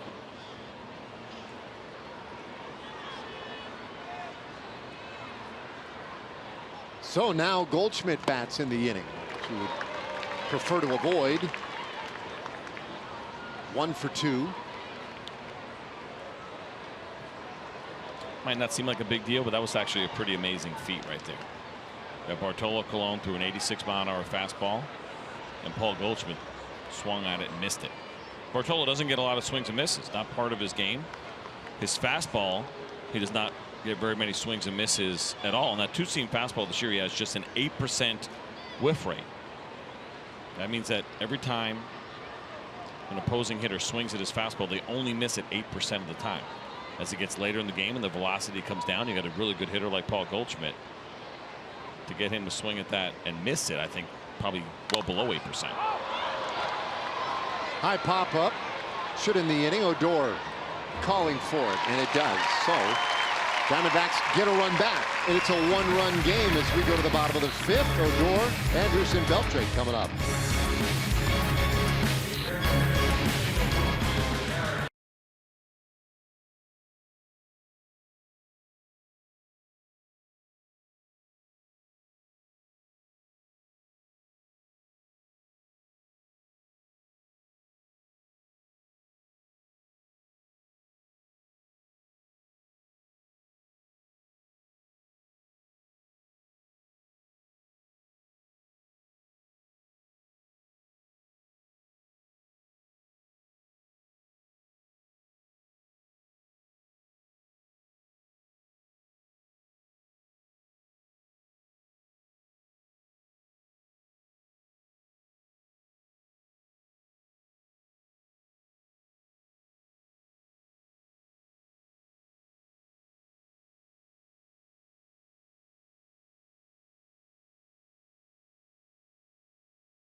Today.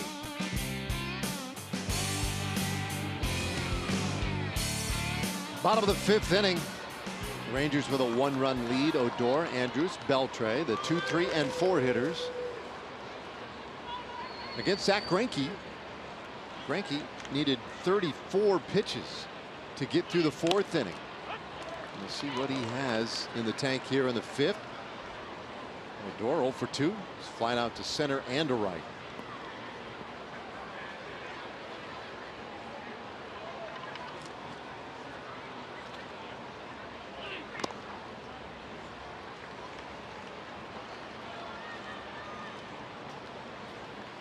Well, those numbers against right-handed pitching, last 24 games for Rugi, hitting .400.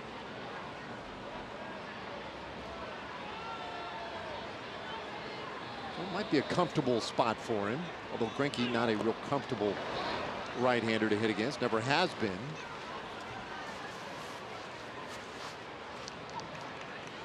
Two and one the count. A couple of interesting at-bats, and I think coming into this one, this is the kind of matchup you like watching. You got a right-handed pitcher who relies on hitters lacking discipline, going out of the zone a little bit. That's been something that Odor has been working on and has had great success with his plate discipline lately. Don't mind him swinging at that one. It's on the corner. It's a fastball and a fastball count. A kind of cat and mouse game for a guy like Greinke if he can get Odor to chase. Shocked if we see another fastball here. See if he goes break. Well, they're going to do it. How about it? Well, a 2-2. Odor strikes out swinging. One away here in the fifth inning. Time for a Chevy game break. Let's check in again with John Radigan.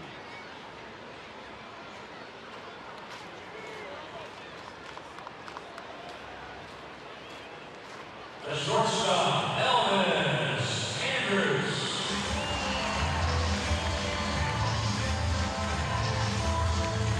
All right, pick, John. Yeah, that's an interesting one. That's just a one game, isn't it? Is it just a makeup game?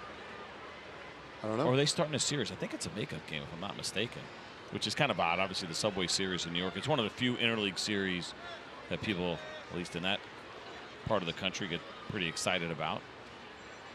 And what a great matchup. Jacob deGrom, Luis Severino. On paper, it looked really good. Yeah, just that one game because the Rays are coming in next. It's kind of a weird one. A high fly ball down that right field line, and Souza could hear that wall getting closer. So 0-2 the count. And always for outfielders, especially on the road, gets a little bit tricky. And for Souza, I mean, he's a guy that's played here before as a former American leaguer, but hasn't been here this year. That one was really close. You know, you're sitting there, you're trying to track the ball, you're trying to brace yourself. You're also trying to slow down at the same time as you get closer and closer to that padded wall. Those are difficult.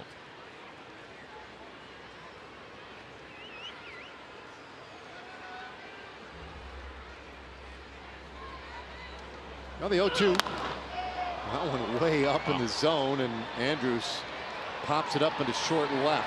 Peralta is there.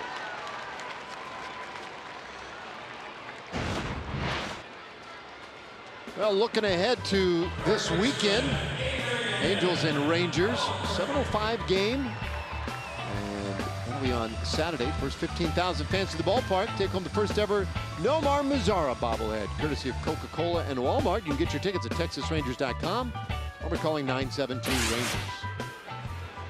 You did a nice job with that woodwork. How'd you burn the logos in there? That was pretty good. I thought you did some nice work on that. Yeah. I'd love to do a little woodwork in the wood burning kit. It's great. Yeah. Takes a while, I'll be honest with you. It took me 3 tries. So that's not bad. Second one was pretty good, but I didn't think it was TV worthy. As a pitch to Beltre. In there for a strike. And you know me, ever the perfectionist. Yeah. Details matter. Took a third shot at it.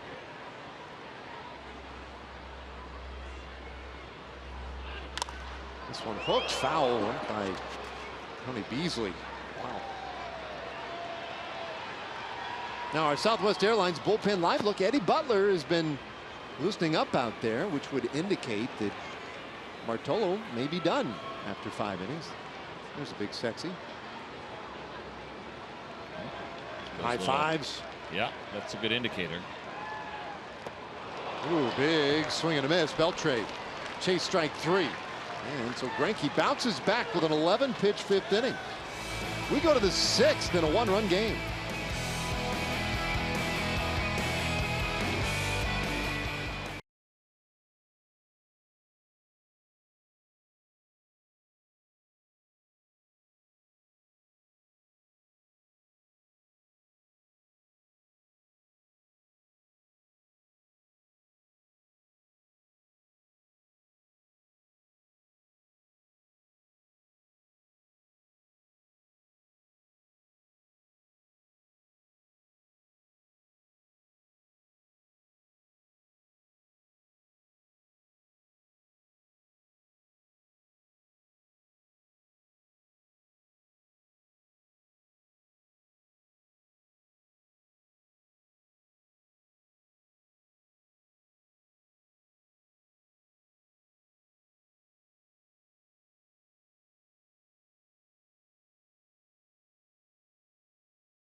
Arlington here in the top of the 6th. We talk about Nomar Mazara bobblehead day on Saturday. Hopefully he will be back in action here in Arlington by then. His rehab assignment got pushed back just a little bit because of the weather. He pitched, or rather played in, 5 innings worth of a game and then 7 innings. Jeff Bannister wants him to get back-to-back 9-inning outings before bringing him back up to the big leagues. Tonight is an off night in Frisco, so he will get that rehab assignment going back again tomorrow, guys.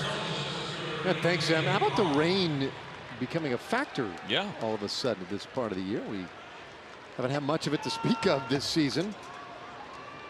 But this is time for our Who's In, Who's Out pitching change, sponsored by In-N-Out Burger. Who's in? Eddie Butler. We already know who's out. Bartolo Colon heading into the clubhouse, and Eddie Butler's first offering a little bit in. I'll take a look at what Eddie Butler has done so far this season between the Cubs and the Rangers. Game number 15 for him. The repertoire is a fastball, slider, changeup, curveball mix. 27 innings on the season, 14 strikeouts. Actually been really good against lefties this year. Kind of some backward splits as he gets the line out. I like those. Soft line out to short, 1 away. Just to kind of finish up on those splits for Eddie Butler this year, he has held left-handed hitters to just a 184 batting average. Righties at 288.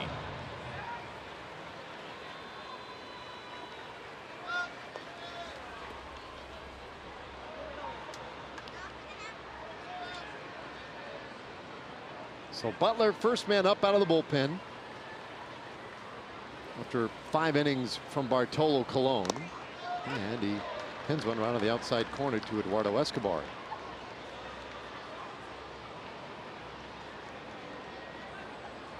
Escobar struck out looking his last time up.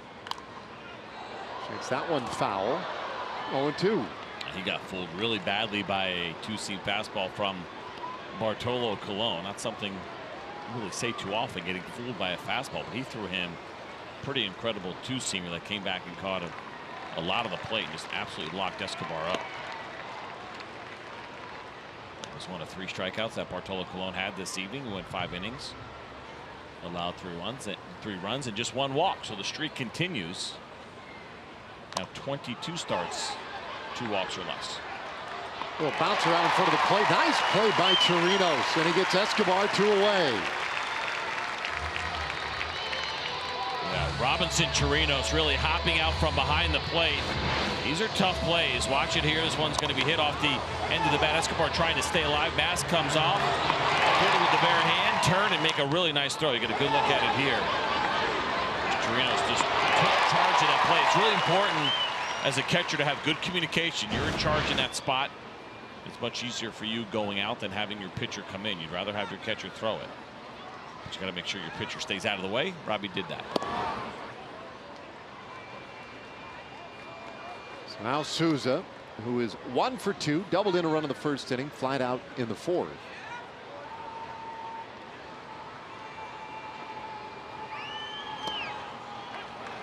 That one finds a corner, 1-1. So the Rangers buy a run so far. Spotted Arizona to a 2-0 lead. Offense, a little surge there against Zach Greinke, and we'll see how far the Diamondbacks want to push Greinke. There's a lot of the offense right there.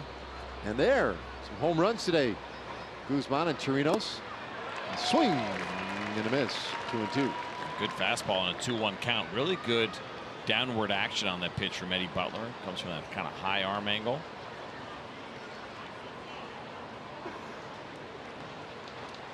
Butler, a guy who can give the Rangers some length out of the bullpen too. He may be in for a handful of innings here.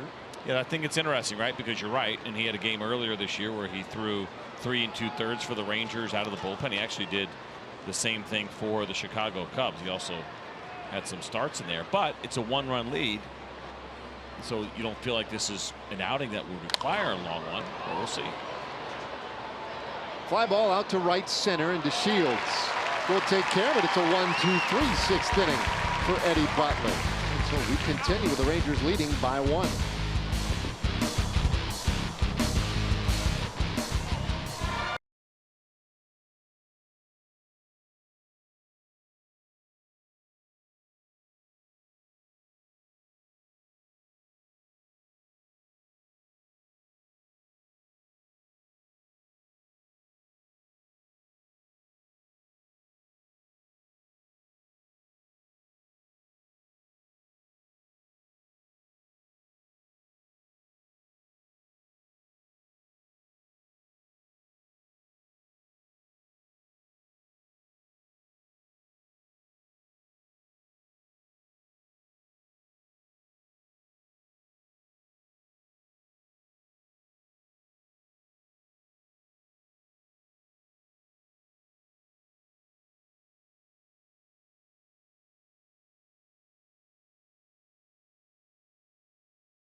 Rusty Greer, just a moment ago, revealing the number of games remaining here at Globe Life Park.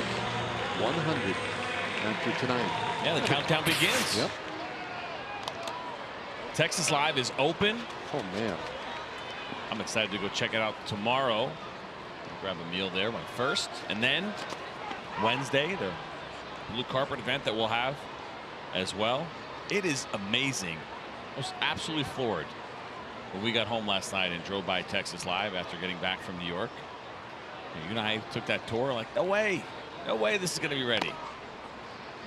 And it looks awesome. It is, when this whole thing is done, it's going to be incredible. It is going to be absolutely incredible, not just for Ranger games. It's open all year round. Like, you know, Cowboy games, any events at AT&T to go hang out at Texas Live beforehand or after. Yeah, when the new ballpark is done and the whole thing ties together, it is really just going to be a hoot. I mean, it's already awesome over there at Texas Live. I'm surprised you didn't get over there today for a minute. Yeah, you know, I had a lot going on today. Double duty and had to sneak in a nap. Had a lot going on. Greinke strikes out Joey Gallo to start the 6th inning. One away.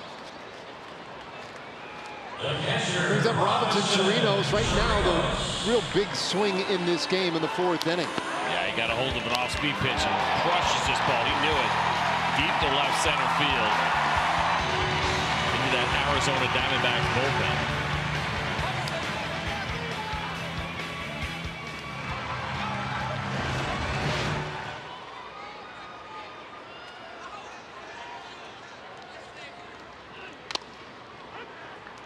And that fastball finds the inside corner to Chirinos.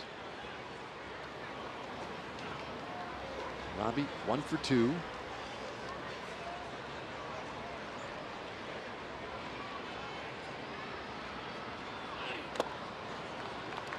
So pretty fascinating. I mentioned that we're seeing Zach Greinke use the fastball more lately and actually tried to go inside back-to-back. Look at this, 434 opponent's batting average on inside fastballs this season. That is the highest in Major League Baseball, but he just threw 2 in a row to Robinson Chirinos. And I just wonder, kind of noticed all those curveballs early on. He has been using the fastball a lot more, kind of a backward strategy for Zach Greinke.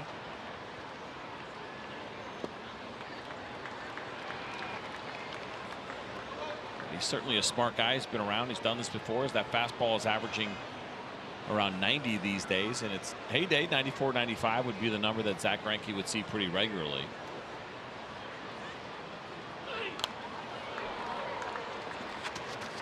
So it's not surprising to see the high batting average number because it's relatively straight. You talked about that 2-seam fastball conversation that he had years ago.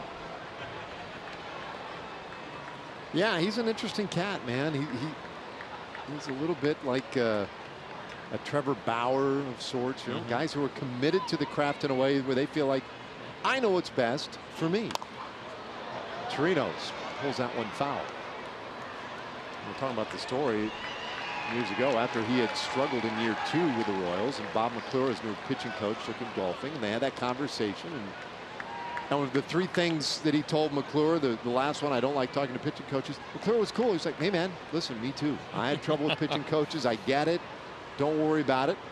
And you know, I'll respect you, but you might want to think about your repertoire. So then that's when I tell you they had their first bullpen. He threw nothing but fastballs, walked away, and McClure thought, well, that's it.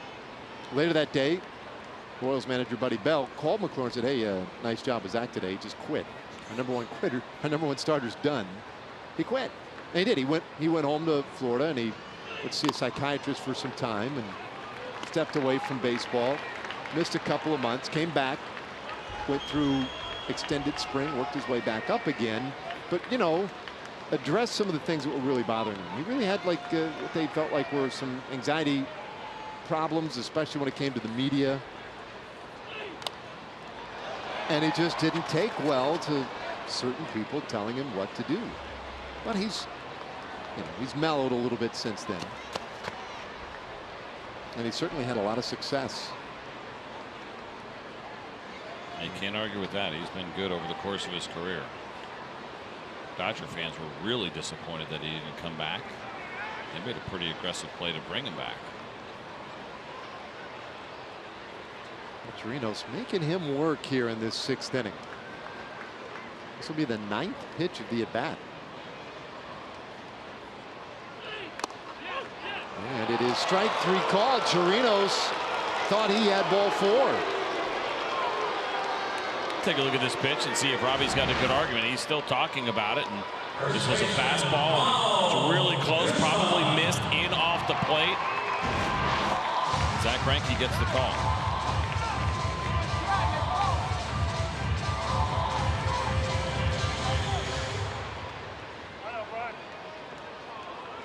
Well, 2 away. Chirinos won't be happy about that, but he'll have plenty of time to discuss it with Brian Knight. Hey, let's get to our Built for Baseball, which is brought to you by T-Mobile. And Ronald Guzman, he's been built for baseball lately, but especially tonight, the big home run over the Ranger bullpen. He's been locked in, really quality at bats, not just the power that we've seen, but also the takes, the walks have all been there. Little roller to second base. Completes a quiet Rangers half of the 6th inning. And so we go to the 7th. Greinke's hanging in there. It's a 4-3 game.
And our Ford probables tomorrow will wrap up this series just like that. They just got started today. Patrick Corbin, well, he's been a good one for the Diamondbacks. 9-4 this year with better than 11 strikeouts per 9. Giovanni Gallardo, though, has been outstanding in his last 4 starts. And the Rangers have been scoring a lot of runs for him. Let's see if they can do that again tomorrow against Corbin. Well, Ketel Marte leading things off for the Diamondbacks. You look at the in-game box score, and Marte in the bottom of the order, hitless from the 6th spot on. 1-1 the count. Eddie Butler back out there for his 2nd inning of work. Mentioned he has been a guy that has gone multiple innings, and he may be a guy that gets a look in the rotation before the year is over. So that's certainly part of we might see with him in this relief role getting stretched out. Routine play for Andrews, hit short, 1 away. So we have a moment now. Once again, hear from the folks at Southwest Kia. Purchase a brand new Kia Sorento for less than $20,000. Monthly payments $250 a month. Find your Kia Sorento at Southwest Kia. 1 away, and Daniel Descalso comes to the plate. He walked and scored a run in the 5th.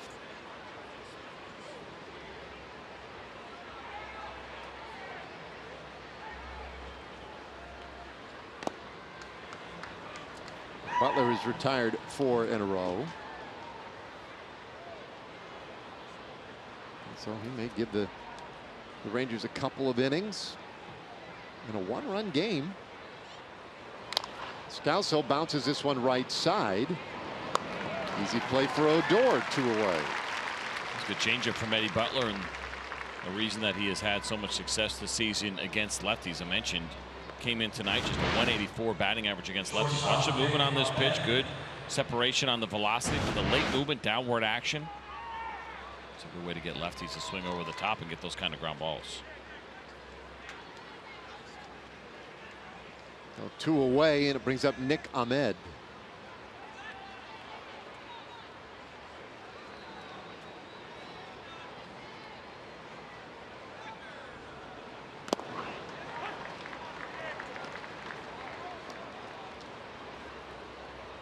Ahmed retired on a comebacker in the 2nd, popped up in the 5th.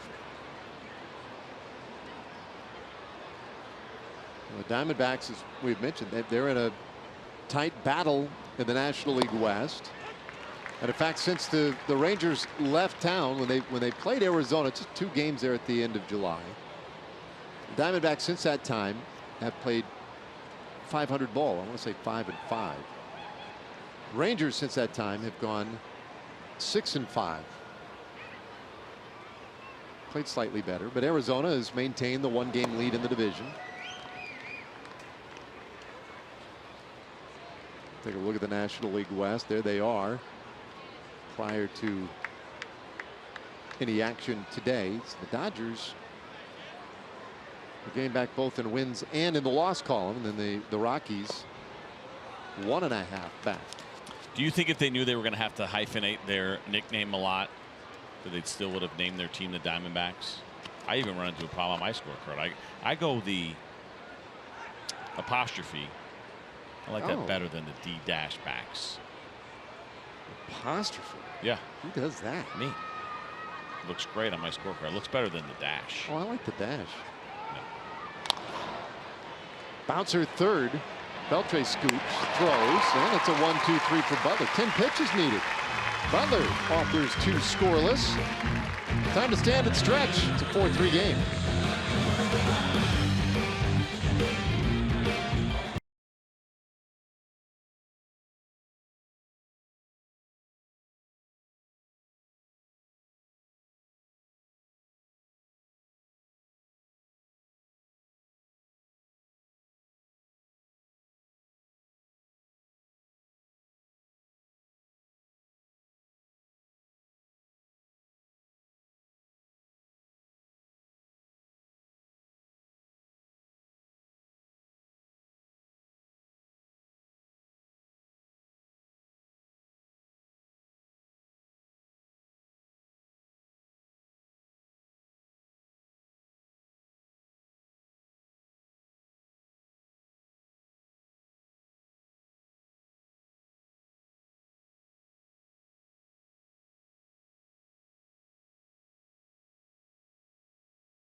Leading by a run, and Rangers destination trips offer you the chance to hit the road with your Texas Rangers. And you can take a trip to San Francisco August 24th to the 26th. Catch the Rangers and the Giants at beautiful AT&T Park. The package includes first-class hotel accommodations, a meet and greet with Pudge, a VIP ballpark tour, and a whole lot more. Book your trip at TexasRangers.com/destinations. All right, Greinke out there again here in the 7th inning. Take a look at the Rangers in-game box score. And the hits spread around a little bit. The power down there at the bottom half of the order. Chirinos and Guzman with the long balls tonight. 1-1 the count on Calhoun. See pitch number 100 for Greinke so far this evening. Love to see the Rangers find a way to get him out of this game. He's a guy that's gone over 100 quite a few times this year, 10 times total. The max has been 111 this season for Zach Greinke. Oh, this one shot right through the vacated left side of the infield. Calhoun with a leadoff single in the 7th.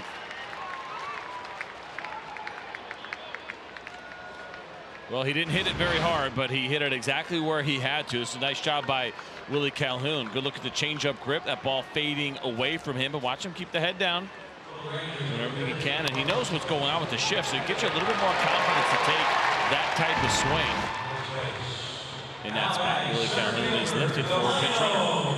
Carlos Tocci taking over at first base. So he's a big base runner. A one-run game, and Delano DeShields at the plate, and they will throw over on Tocci.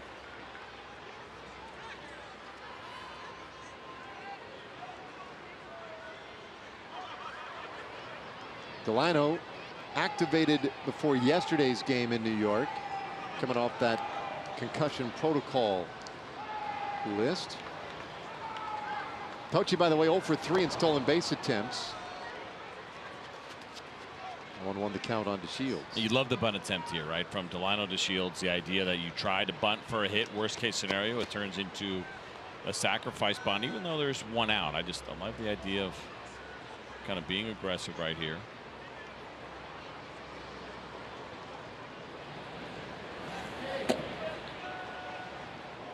Chafin working out of the bullpen for Arizona. Sorry, there's no outs. So I started talking myself into saying, yeah, no outs, go for the bunt. I looked up and saw the 1 out, and I said, wait a minute, I have to talk myself out of this one. No, I was right. It was the rare case. Yep. That I was actually right. So I continue to like the bunt here with no outs. Okay. Staying with that. Yeah. Yeah. There is a good bunt. Back to a Gold Glover. Oh, nobody home at first, and Marte had to hustle over there. Just got there in time. Sacrifice was 1-4, and Calhoun, or rather Tocci, now at second base. Yeah, what happened here was Greinke got to the ball so quickly that he had to give his second baseman a little bit of time to get there. He turned here and realized, started to slow his arm down a little bit, but it all worked out. But that sacrifice bunt will end the night as Zach Greinke. Well, the man in scoring position. Greinke is done. Andrew Chafin coming in for the Diamondbacks.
boy. Chicago. Walk-off grand slam.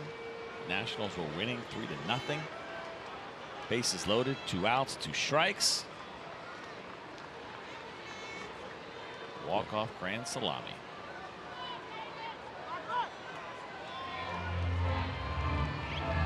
Take a look at some numbers here for the lefty Andrew Chafin. Game number 57. It's been a really good year. You see the good ERA, the strikeouts per innings, the low walk rate, good opponents, batting average, splits right down the middle. 203 against lefties and 203 against righties. He's taken on 28 inherited runners this year. 7 of them have scored, 25%.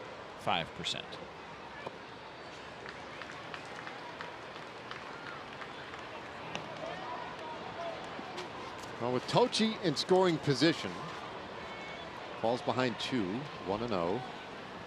Greinke went 6 1/3 today.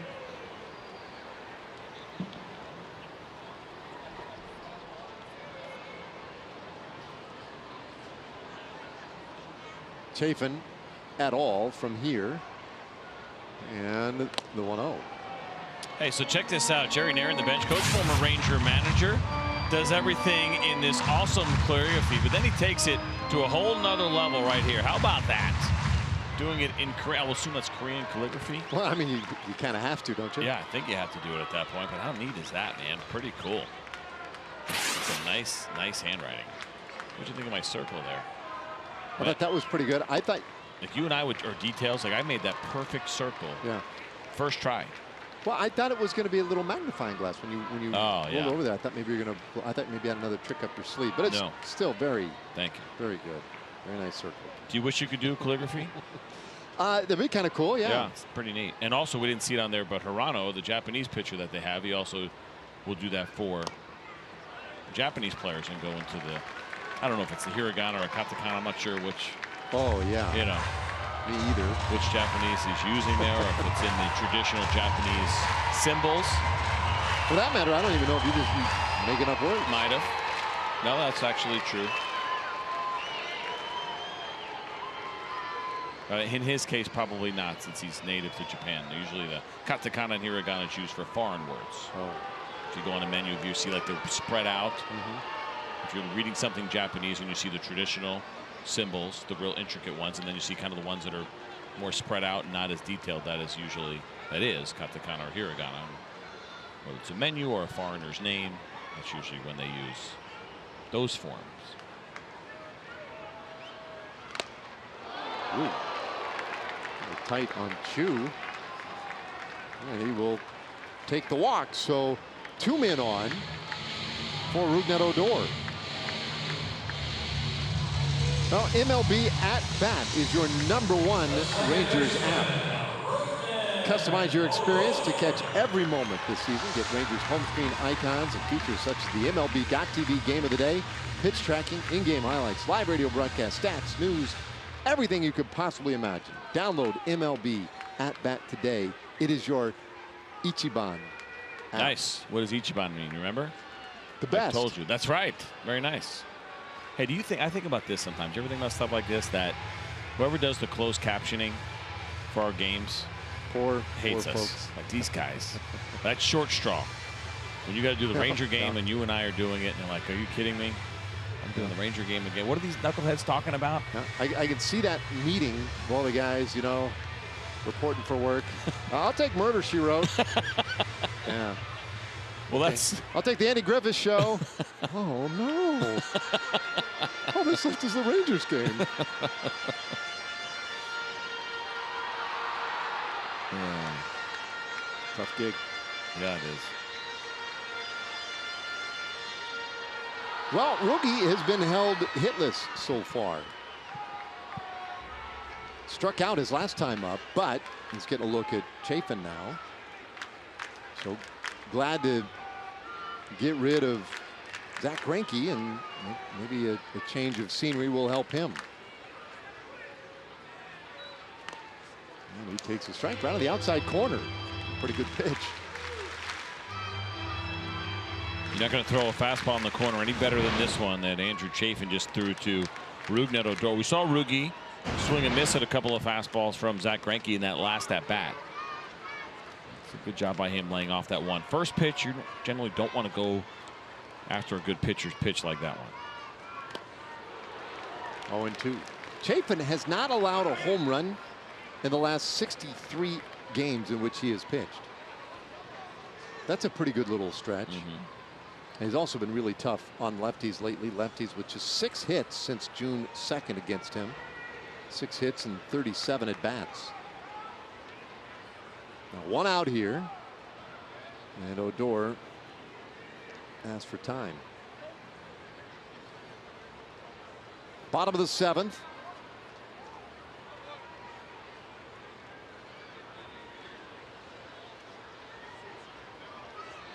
Boy, Chafin, long look in. He and Mathis, not sure if it's just the elaborate nature of the signs or what, but I got to believe that it's fastball or slider here. He's fastball, slider, changeup. Unlikely that he would go to the changeup left on left. I think it's a matter of fastball or slider, and then location if it is going to be the fastball. And go in off the plate, up, out of the zone. You don't want to throw a strike here, though, to Odor. Down in the dirt. 1-2 the count. You love in these situations left on left, or really any situation for that matter, but when you get into an 0-2 count as a pitcher, your catcher would love to see you throw that fastball in off the plate, kind of get a hitter a little bit uncomfortable, and it's kind of traditional. You go back with the slider. It's a pretty good combination that's been very effective over the years, but you have to be comfortable throwing that pitch in. And you got first and second here with 1 out, and if you're not convicted as a pitcher and feeling good about it, then you shouldn't be throwing that pitch, and that could have been part of that situation right there, because if you don't get it in there with conviction, you're asking for trouble. 2-2. You keep nibbling and you work yourself into a little bit of a corner too. See, that's the downside of the opposite strategy.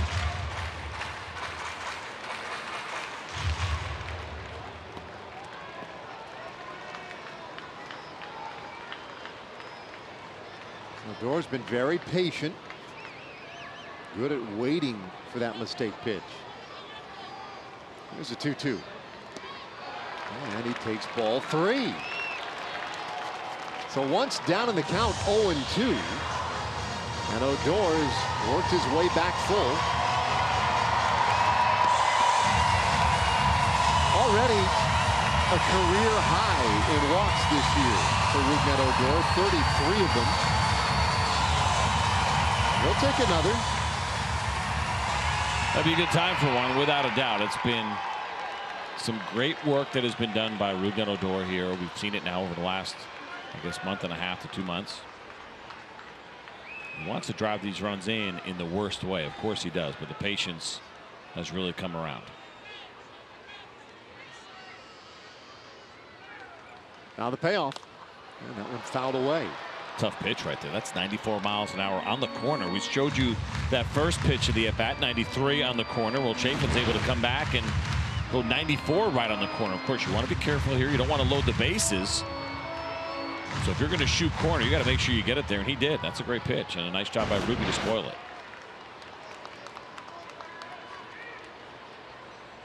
Seventh pitch of the at-bat coming.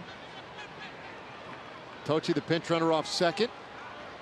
Chu off first, but it's Tochi who draws the attention of Chafin.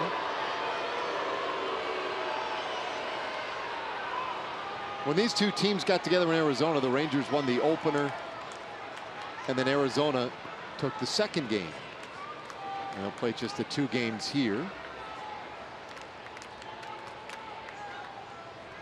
Rangers with the 1-run lead here in game 1.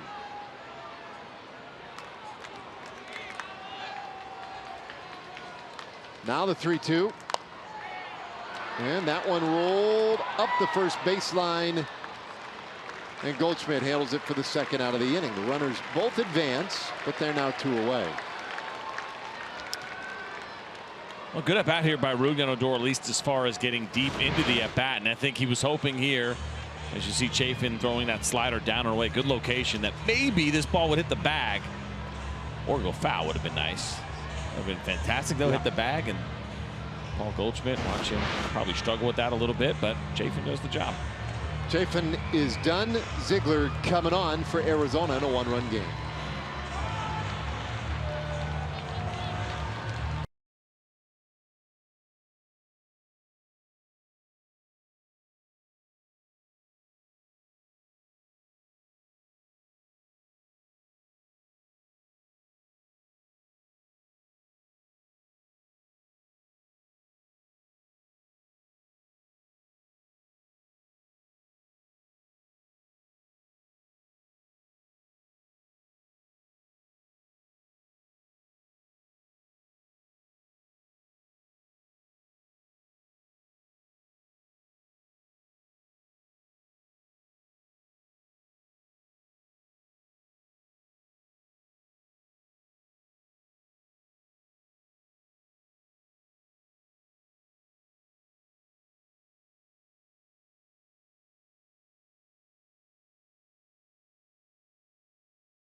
Your friends at Jack Daniels remind you to drink responsibly.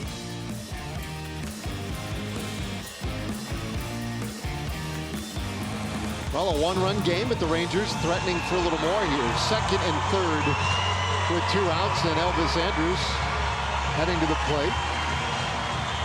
Brad Ziegler, the new hurler for Arizona. And you're going to see these numbers here, and you're going to say, oh, looks like he's been struggling a little bit. Game number 60, ERA is up over 4. He started the season with the Miami Marlins. His last 32 games, he's got a 1.78 ERA. He hit a real slow start to his year. That happens sometimes with relievers. He has been pretty dominant, though, since then. And it's sinker, slider, changeup from that low arm angle for Brad Ziegler. Gets that first one in for a strike. His 59th appearance of the year. Well, Ziegler, one of those rubber armors. That is a technical term. I believe it is. Yeah. 0-2 the count.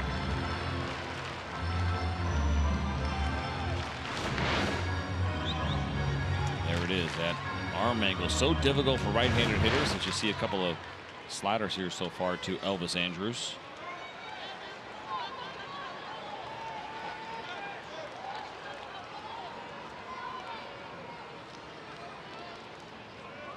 It's only a 2-strike pitch. And this one popped up over second, but out there to make the play. Marte in the inning is done. The Rangers lead 2 in scoring position. We go to the 8th. Still a 1-run game.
It's time for our Southwest Airlines player breakdown. We're going to give a little reliever love to Eddie Butler, who was fantastic in his 2 innings of work. He had 4 ground ball outs and really inducing a lot of weak contact. You're going to see these Diamondback hitters just off balance, hitting the top half of the ball. Really nice job by Eddie Butler. And he did it in a tight spot. He came in a 1-run game and he left it exactly there. So he gets our Southwest Airlines player breakdown. That's going to bring us to our next reliever for the Rangers, and it's going to be the right-hander Corey Guerin, who has come in.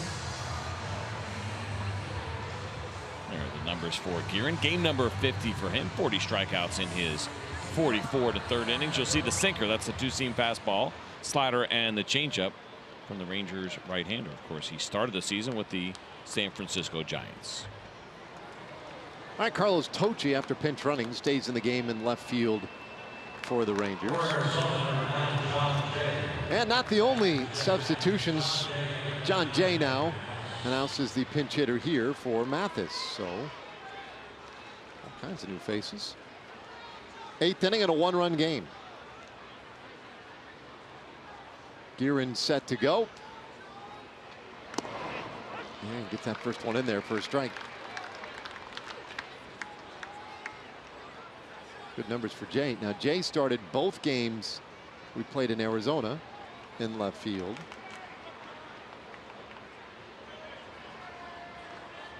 At the time, they were kind of without the services of David Peralta, not on the disabled list, but just needed a couple of days with a banged up shoulder. Jay takes inside, 1-1. He's a pretty steady guy and a good hitter, good fielder to be able to pull off your bench on a moment's notice. This was a really good ad for the Diamondbacks. I like the acquisition of John Jay. Talk about him a lot as a guy that, to me, has been highly underrated over the course of his career. Give you some good defense. He gives you good at bats. He's had a really good batting average last few years. Fly ball out to center field, and he is the first out here in the 8th inning. Well, country music artist Casey Donahue will perform a post-game concert this Saturday presented by Budweiser. Watch the Angels take on your Rangers at 7:05 game and then enjoy the concert afterward. Just go to TexasRangers.com/concerts for game tickets and information on how you can see Casey Donahue from the field.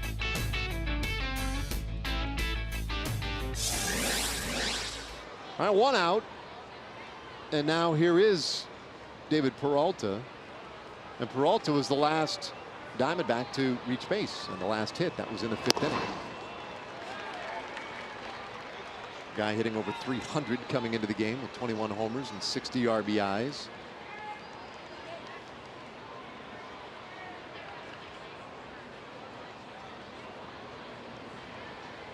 Since that series against the Rangers that he took off, he came back to the starting lineup the next day for the Diamondbacks. Since that time, a 10-game stretch, he's hit .455 with three doubles, a triple, and 5 homers. So he needed those 2 days. His shoulder was fine afterward, and since then it's just been smoking hot.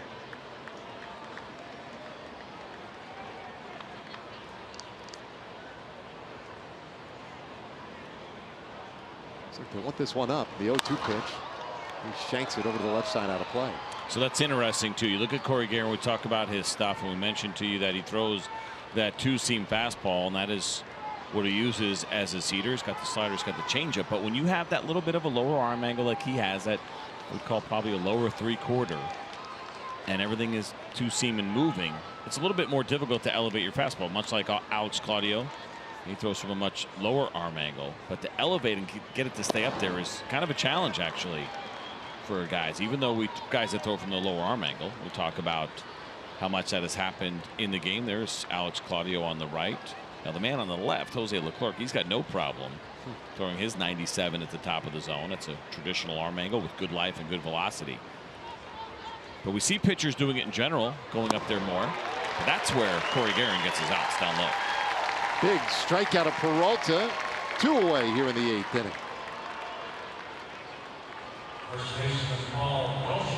Take a look at this off-speed pitch from Guerin. After he elevated the fastball, he goes with the slider down at 86 miles per hour. See that ball spinning and then disappearing.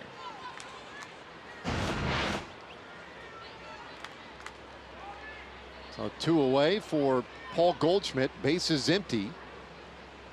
That's an ideal way to face him. Goldschmidt had the single and scored a run back in the 1st inning. Extends his hitting streak to 7 games.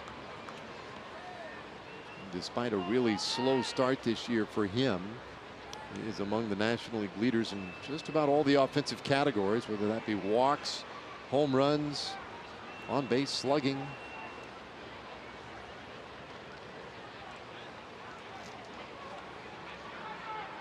Really one of the truly great all-around players in the game, certainly in the National League, and he hits this ball hard up the middle. That's a base hit. Goldschmidt with 2 hits in tonight's game. Center fielder A.J. Pollock. We gets A.J. Pollock to the plate.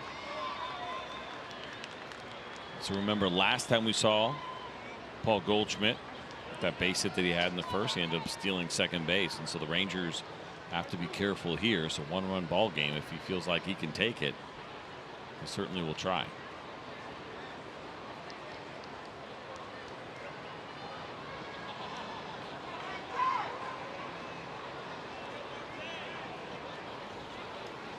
Guerin does his best to freeze base runners with that long hold. Keeps Goldschmidt closer to the bag.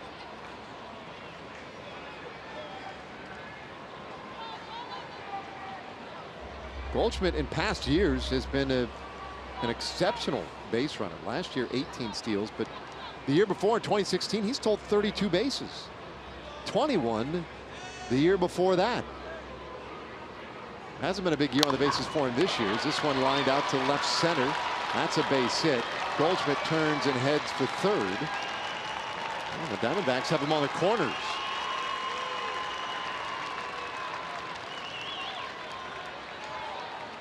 These two guys are a really good combination in the middle of the order.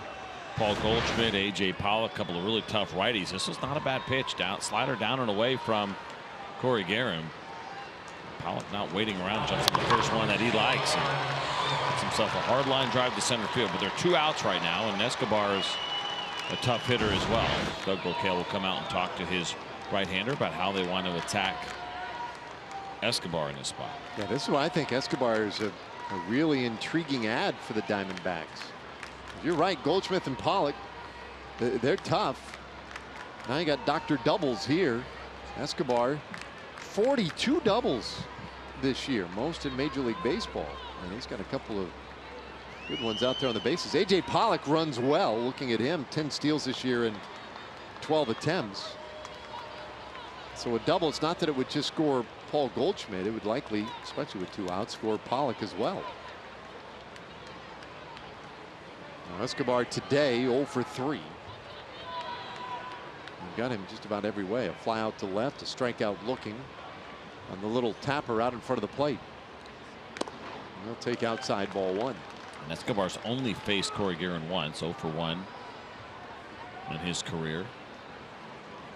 This guy's been good. I mentioned it earlier, really good with runners in scoring position this year. 391 coming into this game. It's been a little bit better against righties than lefties. A switch hitter hitting 289 against righties as a lefty, 262 on the other side.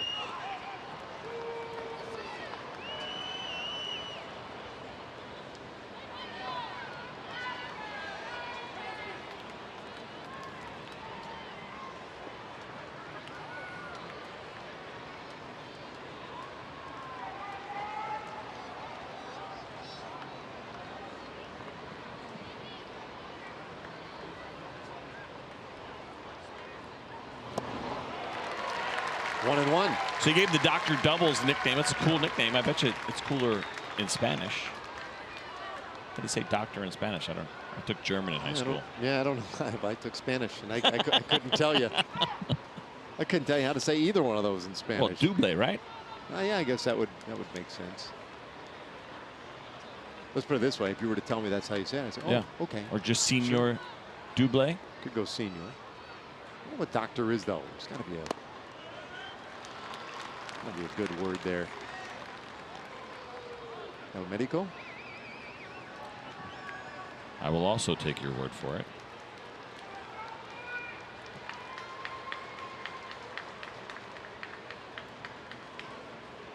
Or could be Doctor. You never know. Yeah, obviously we don't know at all. 2-1. Little tapper. Oh, what a play by Chirinos to grab down with a bare hand and make the out at first. That was headed foul, but Chirinos saved it, got the out, and gets the Rangers out of the 8th inning. Second time in a row that Escobar is retired on a 2-3 putout, and another really nice play. And you're right, the way that ball was spinning, most likely going foul, and Chirinos didn't allow it.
Low fares, no hidden fees.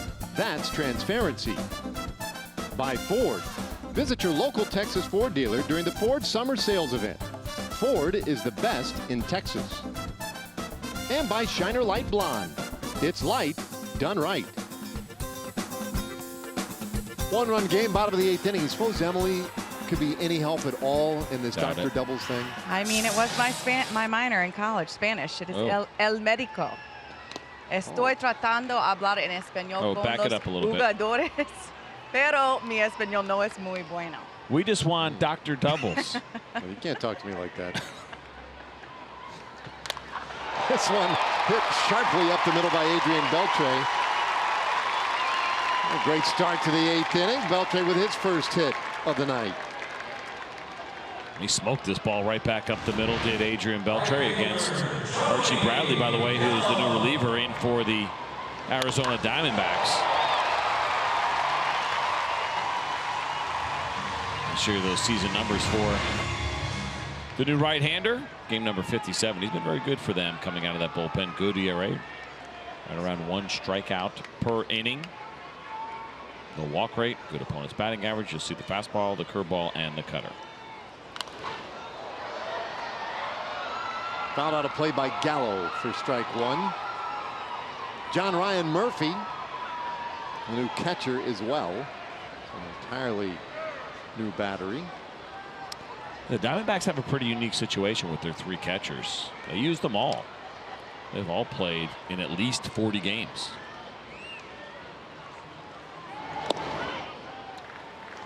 One.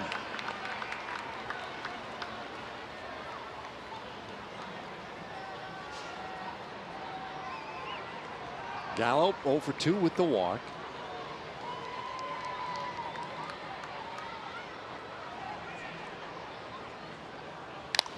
And this ball hit high in the air, but not going to carry. Coming in from right field, Souza. He'll make the catch. 1 away. Well, that'll bring us to our Coors Light refreshing finish with Robinson Chirinos coming up. Take a look first at this base hit by Elvis Andrus up the middle. Was to lead things off, and then we saw Robbie coming up big with the home run. 3-run shot for Chirinos. Joey Gallo also scored that home run. He walked prior to that. Good to see Robbie swinging a good stick, and another opportunity here with a runner at first and just 1 out.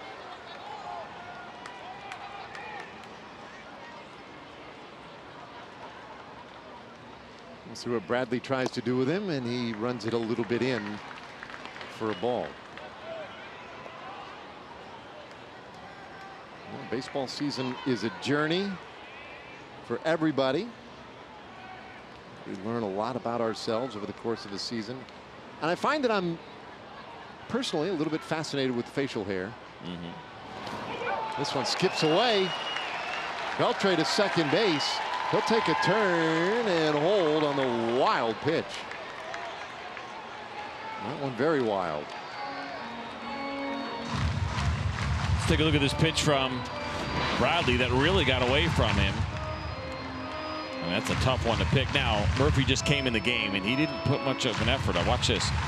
He's trying to backhand that ball. That's one where you want to see your catcher drop to his knees, square that pitch up, and do everything he possibly can to try to keep it in front of him. And instead, he tried to pick it cleanly, allowed Adrian Beltre to get in a scoring position. But Robinson Chirinos has been very good. 279 this year in these spots. 2-1 the count. So now a base hit could score a very important run here. Now, so that beard right there, at first blush, you know what I thought of? I thought of that Rudolph the Red-Nosed Reindeer claymation thing, Yukon Cornelius. Yeah. But that was really Kevin Youkilis kind of dominated that one, because he's a little more red. Yeah. When he had his beard going, I thought he was a little more Yukon. But you're right, it's close. Oh, this ball hit out to left center. Could drop in. It does. Beltre scores on the single by Chirinos. It's a 4 RBI night for Robbie. And he's given the Rangers a critical insurance run in the 8th. Well, not only was that a big hit, But this was an incredible read by Adrian Beltre. I'm watching this thing off the bat, and we have a good view. I'm like, I don't know if that's going to get down. Watch Adrian. He knew right away. He saw it, and this is what the years of experience do to you. And it's a great read. Now watch him here a little bit. He saw him kind of pull up a little bit. We know he's had some hamstring issues. Hopefully nothing there. Maybe it was just because he knew he was going to score easily. That's what you hope. I don't love the look of that one, but hopefully nothing to it. But that was an unbelievable read. That's not a no-brainer. A lot of guys that would wait that out a little bit, you know, trying to turn your back to the infield, watch that ball get down. But not Adrian. How big was that wild pitch and kind of the lack of at least trying to block it from John Ryan Murphy?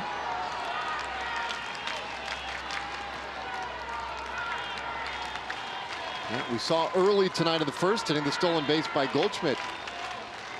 Turned up big, and that wild pitch now for the Rangers. And let's take a look at some of our StatCast AI, which is powered by AWS. And what it's going to show us here is a little bit of a spray chart. Now, this is the last 100 batted balls that are 200 feet or less from Ronald Guzman. You see what he has done here. Everything has been, for the most part, up the middle and to the right. Not very often that he has gone to the left side, and you see where these fielders are positioned. They have that same information as well. They subscribe to StatCast. 3-1 the count.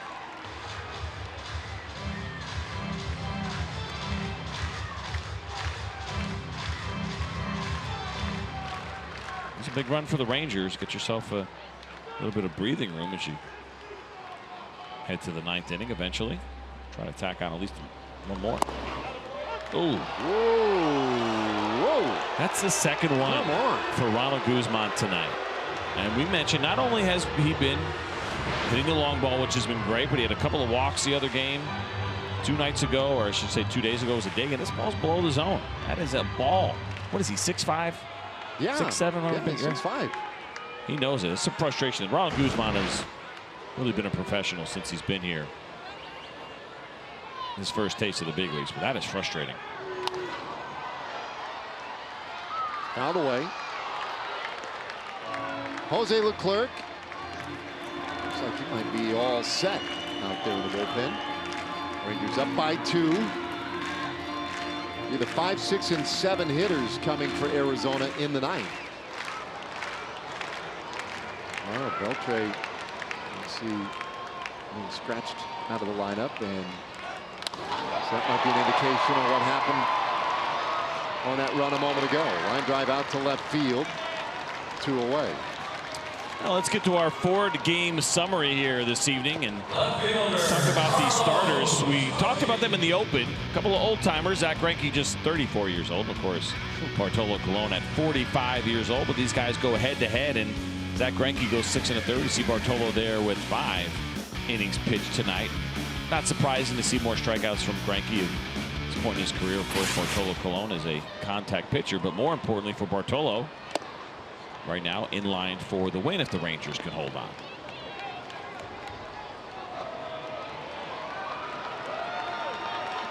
So Tocci's first at bat of the night came in as a pinch runner in the 7th inning, then stayed in defensively. Chirinos at first, 2 away. And by the way, we were showing that scorecard there and showing Don Wakamatsu crossing off Adrian Beltre's name. He too, calligraphy. Yeah. Probably doesn't want to see us giving the opposing team all the love. Now, I'm pretty sure, I'll double check, but I believe that, well, what does he know? He's got Chew in English there. Yeah, but what amazes me is that then in game, when he's making changes in the lineup card, he does it in calligraphy. And that's amazing, and I'm with you. And just like you, he is also a perfectionist. He said, not uncommon, 2 or 3 lineups until he gets it right. Rarely is it the first draft that actually makes it, which is pretty impressive. You know, calligraphy is something you can teach yourself too, and I believe Don Wakamatsu was self-taught. I won't say it's easy, but that's not something you have to go to school for. Get on the old interwebs while you're sitting in the hotel. No, I'm not going to do it. To your whole scorecard. 2 and 2. I'm not either. Yeah, sometimes the fans make nifty plays too. How about this one? Just a second. Hey, we got it. Nice. Watch that bar. Babe. Good job. Friend just laughing at him. Yeah. I mean, how about, that was great. Laughing at him. Hey, look at you. That was great. Full count on Tochi.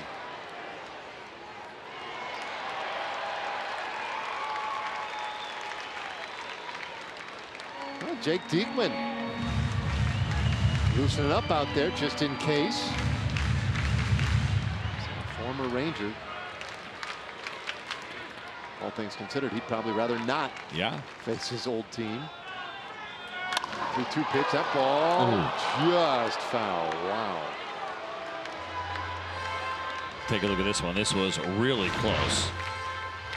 Really, it's amazing to watch umpires how they make these calls. You see it right there, go foul. Maybe not as close as I thought. Yeah. I think I could have made that call. Well, you figure Diekman is up for Chu, who's still 2 hitters away. But we talked about this leading up to the deadline. He was so dominant away from this ballpark. He really struggled here this year. Payoff pitch. Oh, Tochi. And he talked about it, right? He wasn't, he said, something about not feeling right at Globe Life this year for some reason. I think his ERA was up over 7. On the road, it was like a .49. Right. Yeah, the difference was stunning.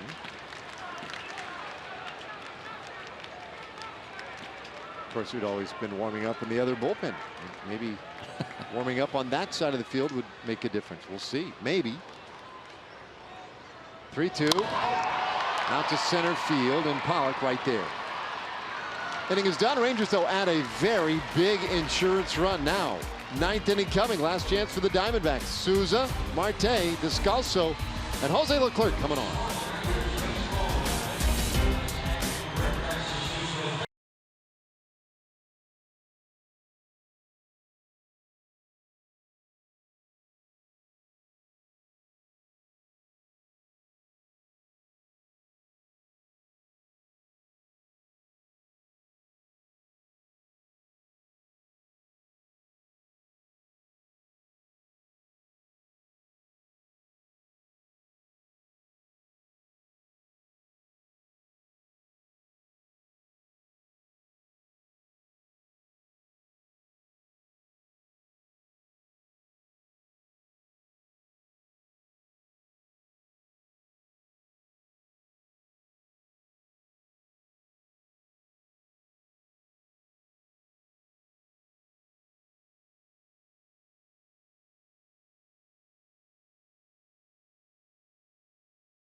Inning, Rangers in front 5-3 as we welcome you back to Globe Life Park. John Radigan, Mike Bassick, Tom Grieve. Rangers Live presented by Fios by Frontier.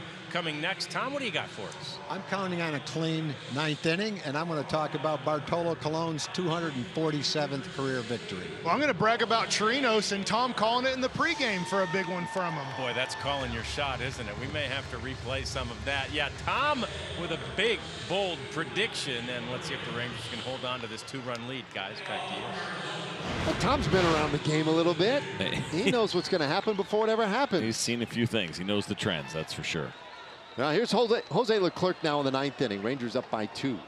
It's been a great year for Jose. This will be game number 44. Sparkling ERA, the 41 2/3 innings with 58 strikeouts over that time. That's incredible, as is the opponent's batting average for him this year. Really has dominated across the board. And he is a guy where splits don't matter. 163 against lefties, 138 against right-handers. Well, Beltre is out of the game, and Profar takes over at third base. So we will no doubt get an update on that later on, either this inning or in the post-game show. 0-2 the count on Souza. Of course, with the Diamondbacks coming into play today, a game ahead of the Dodgers, then the next issue is, well, what are the Dodgers doing? They're at home tonight against the Giants. Kershaw on the mound for LA. That game in the third inning, no score. How about that matchup? Kershaw, Bumgarner. Yeah. Those never get old. And then in the American League West Division, the Mariners and A's are beginning a long series in Oakland tonight. Oakland leads that one 1-0. They're in the third inning as well. And there's strike 3 called on Souza, and he knew it. Well, the reason Jose Leclerc has had so much success this year, one, he's been on the strike zone a ton, and two, this pitch right here. You just don't see it very often. It looks like a changeup coming out of his hand. You see how he gets on the side of it, so it acts more like a slider. It's just not something you see very often. And Souza is thinking maybe that thing was going to fade in toward him, but instead, it's that little cut slash slider changeup deal that Jose Leclerc throws, and it's just been a deadly pitch for him.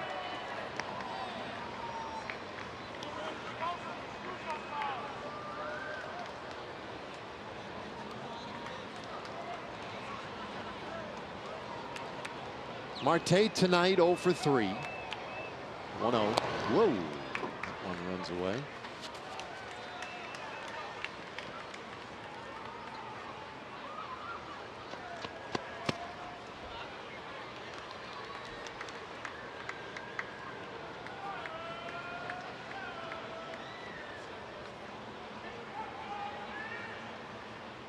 Trinos looks like he wants it a little bit further in this time, and that one too low. 96 miles per hour, but 3-0 the count now on Ketel Marte. So Leclerc could ill afford to put a runner on for free this inning and then have to consider the potential tying run in successive at bats. Rather not do that. There's a strike.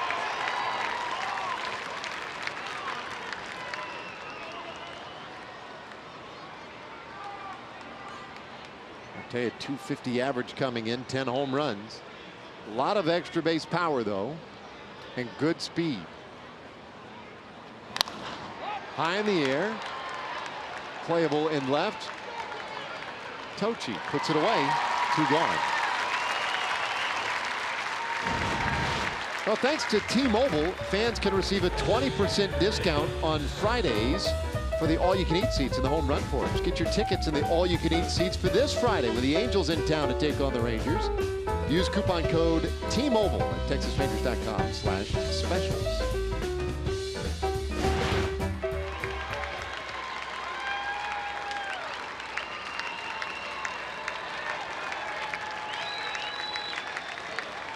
All right, 2 away, and first pitch swinging. This one pop foul out of play. Scalzo trying to be aggressive up there. 0-1.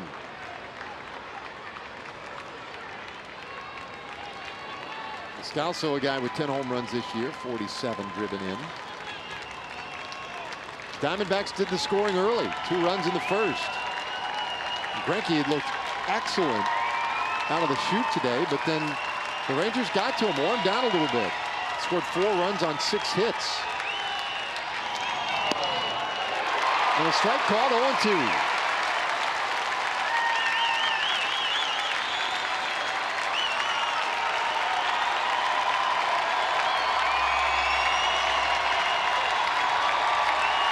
Crowd today of short of 19,000 on their feet.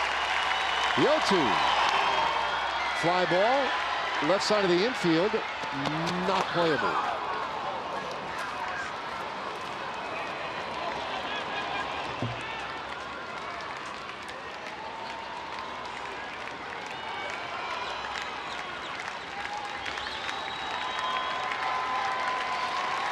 Well, Leclerc bidding for just his 2nd save of the year.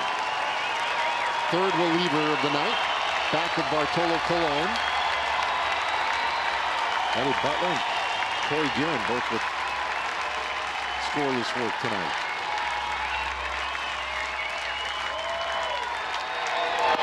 Swung out and missed, strike 3. Well, Clark with a perfect ninth inning and preserves the Rangers' 5-3 win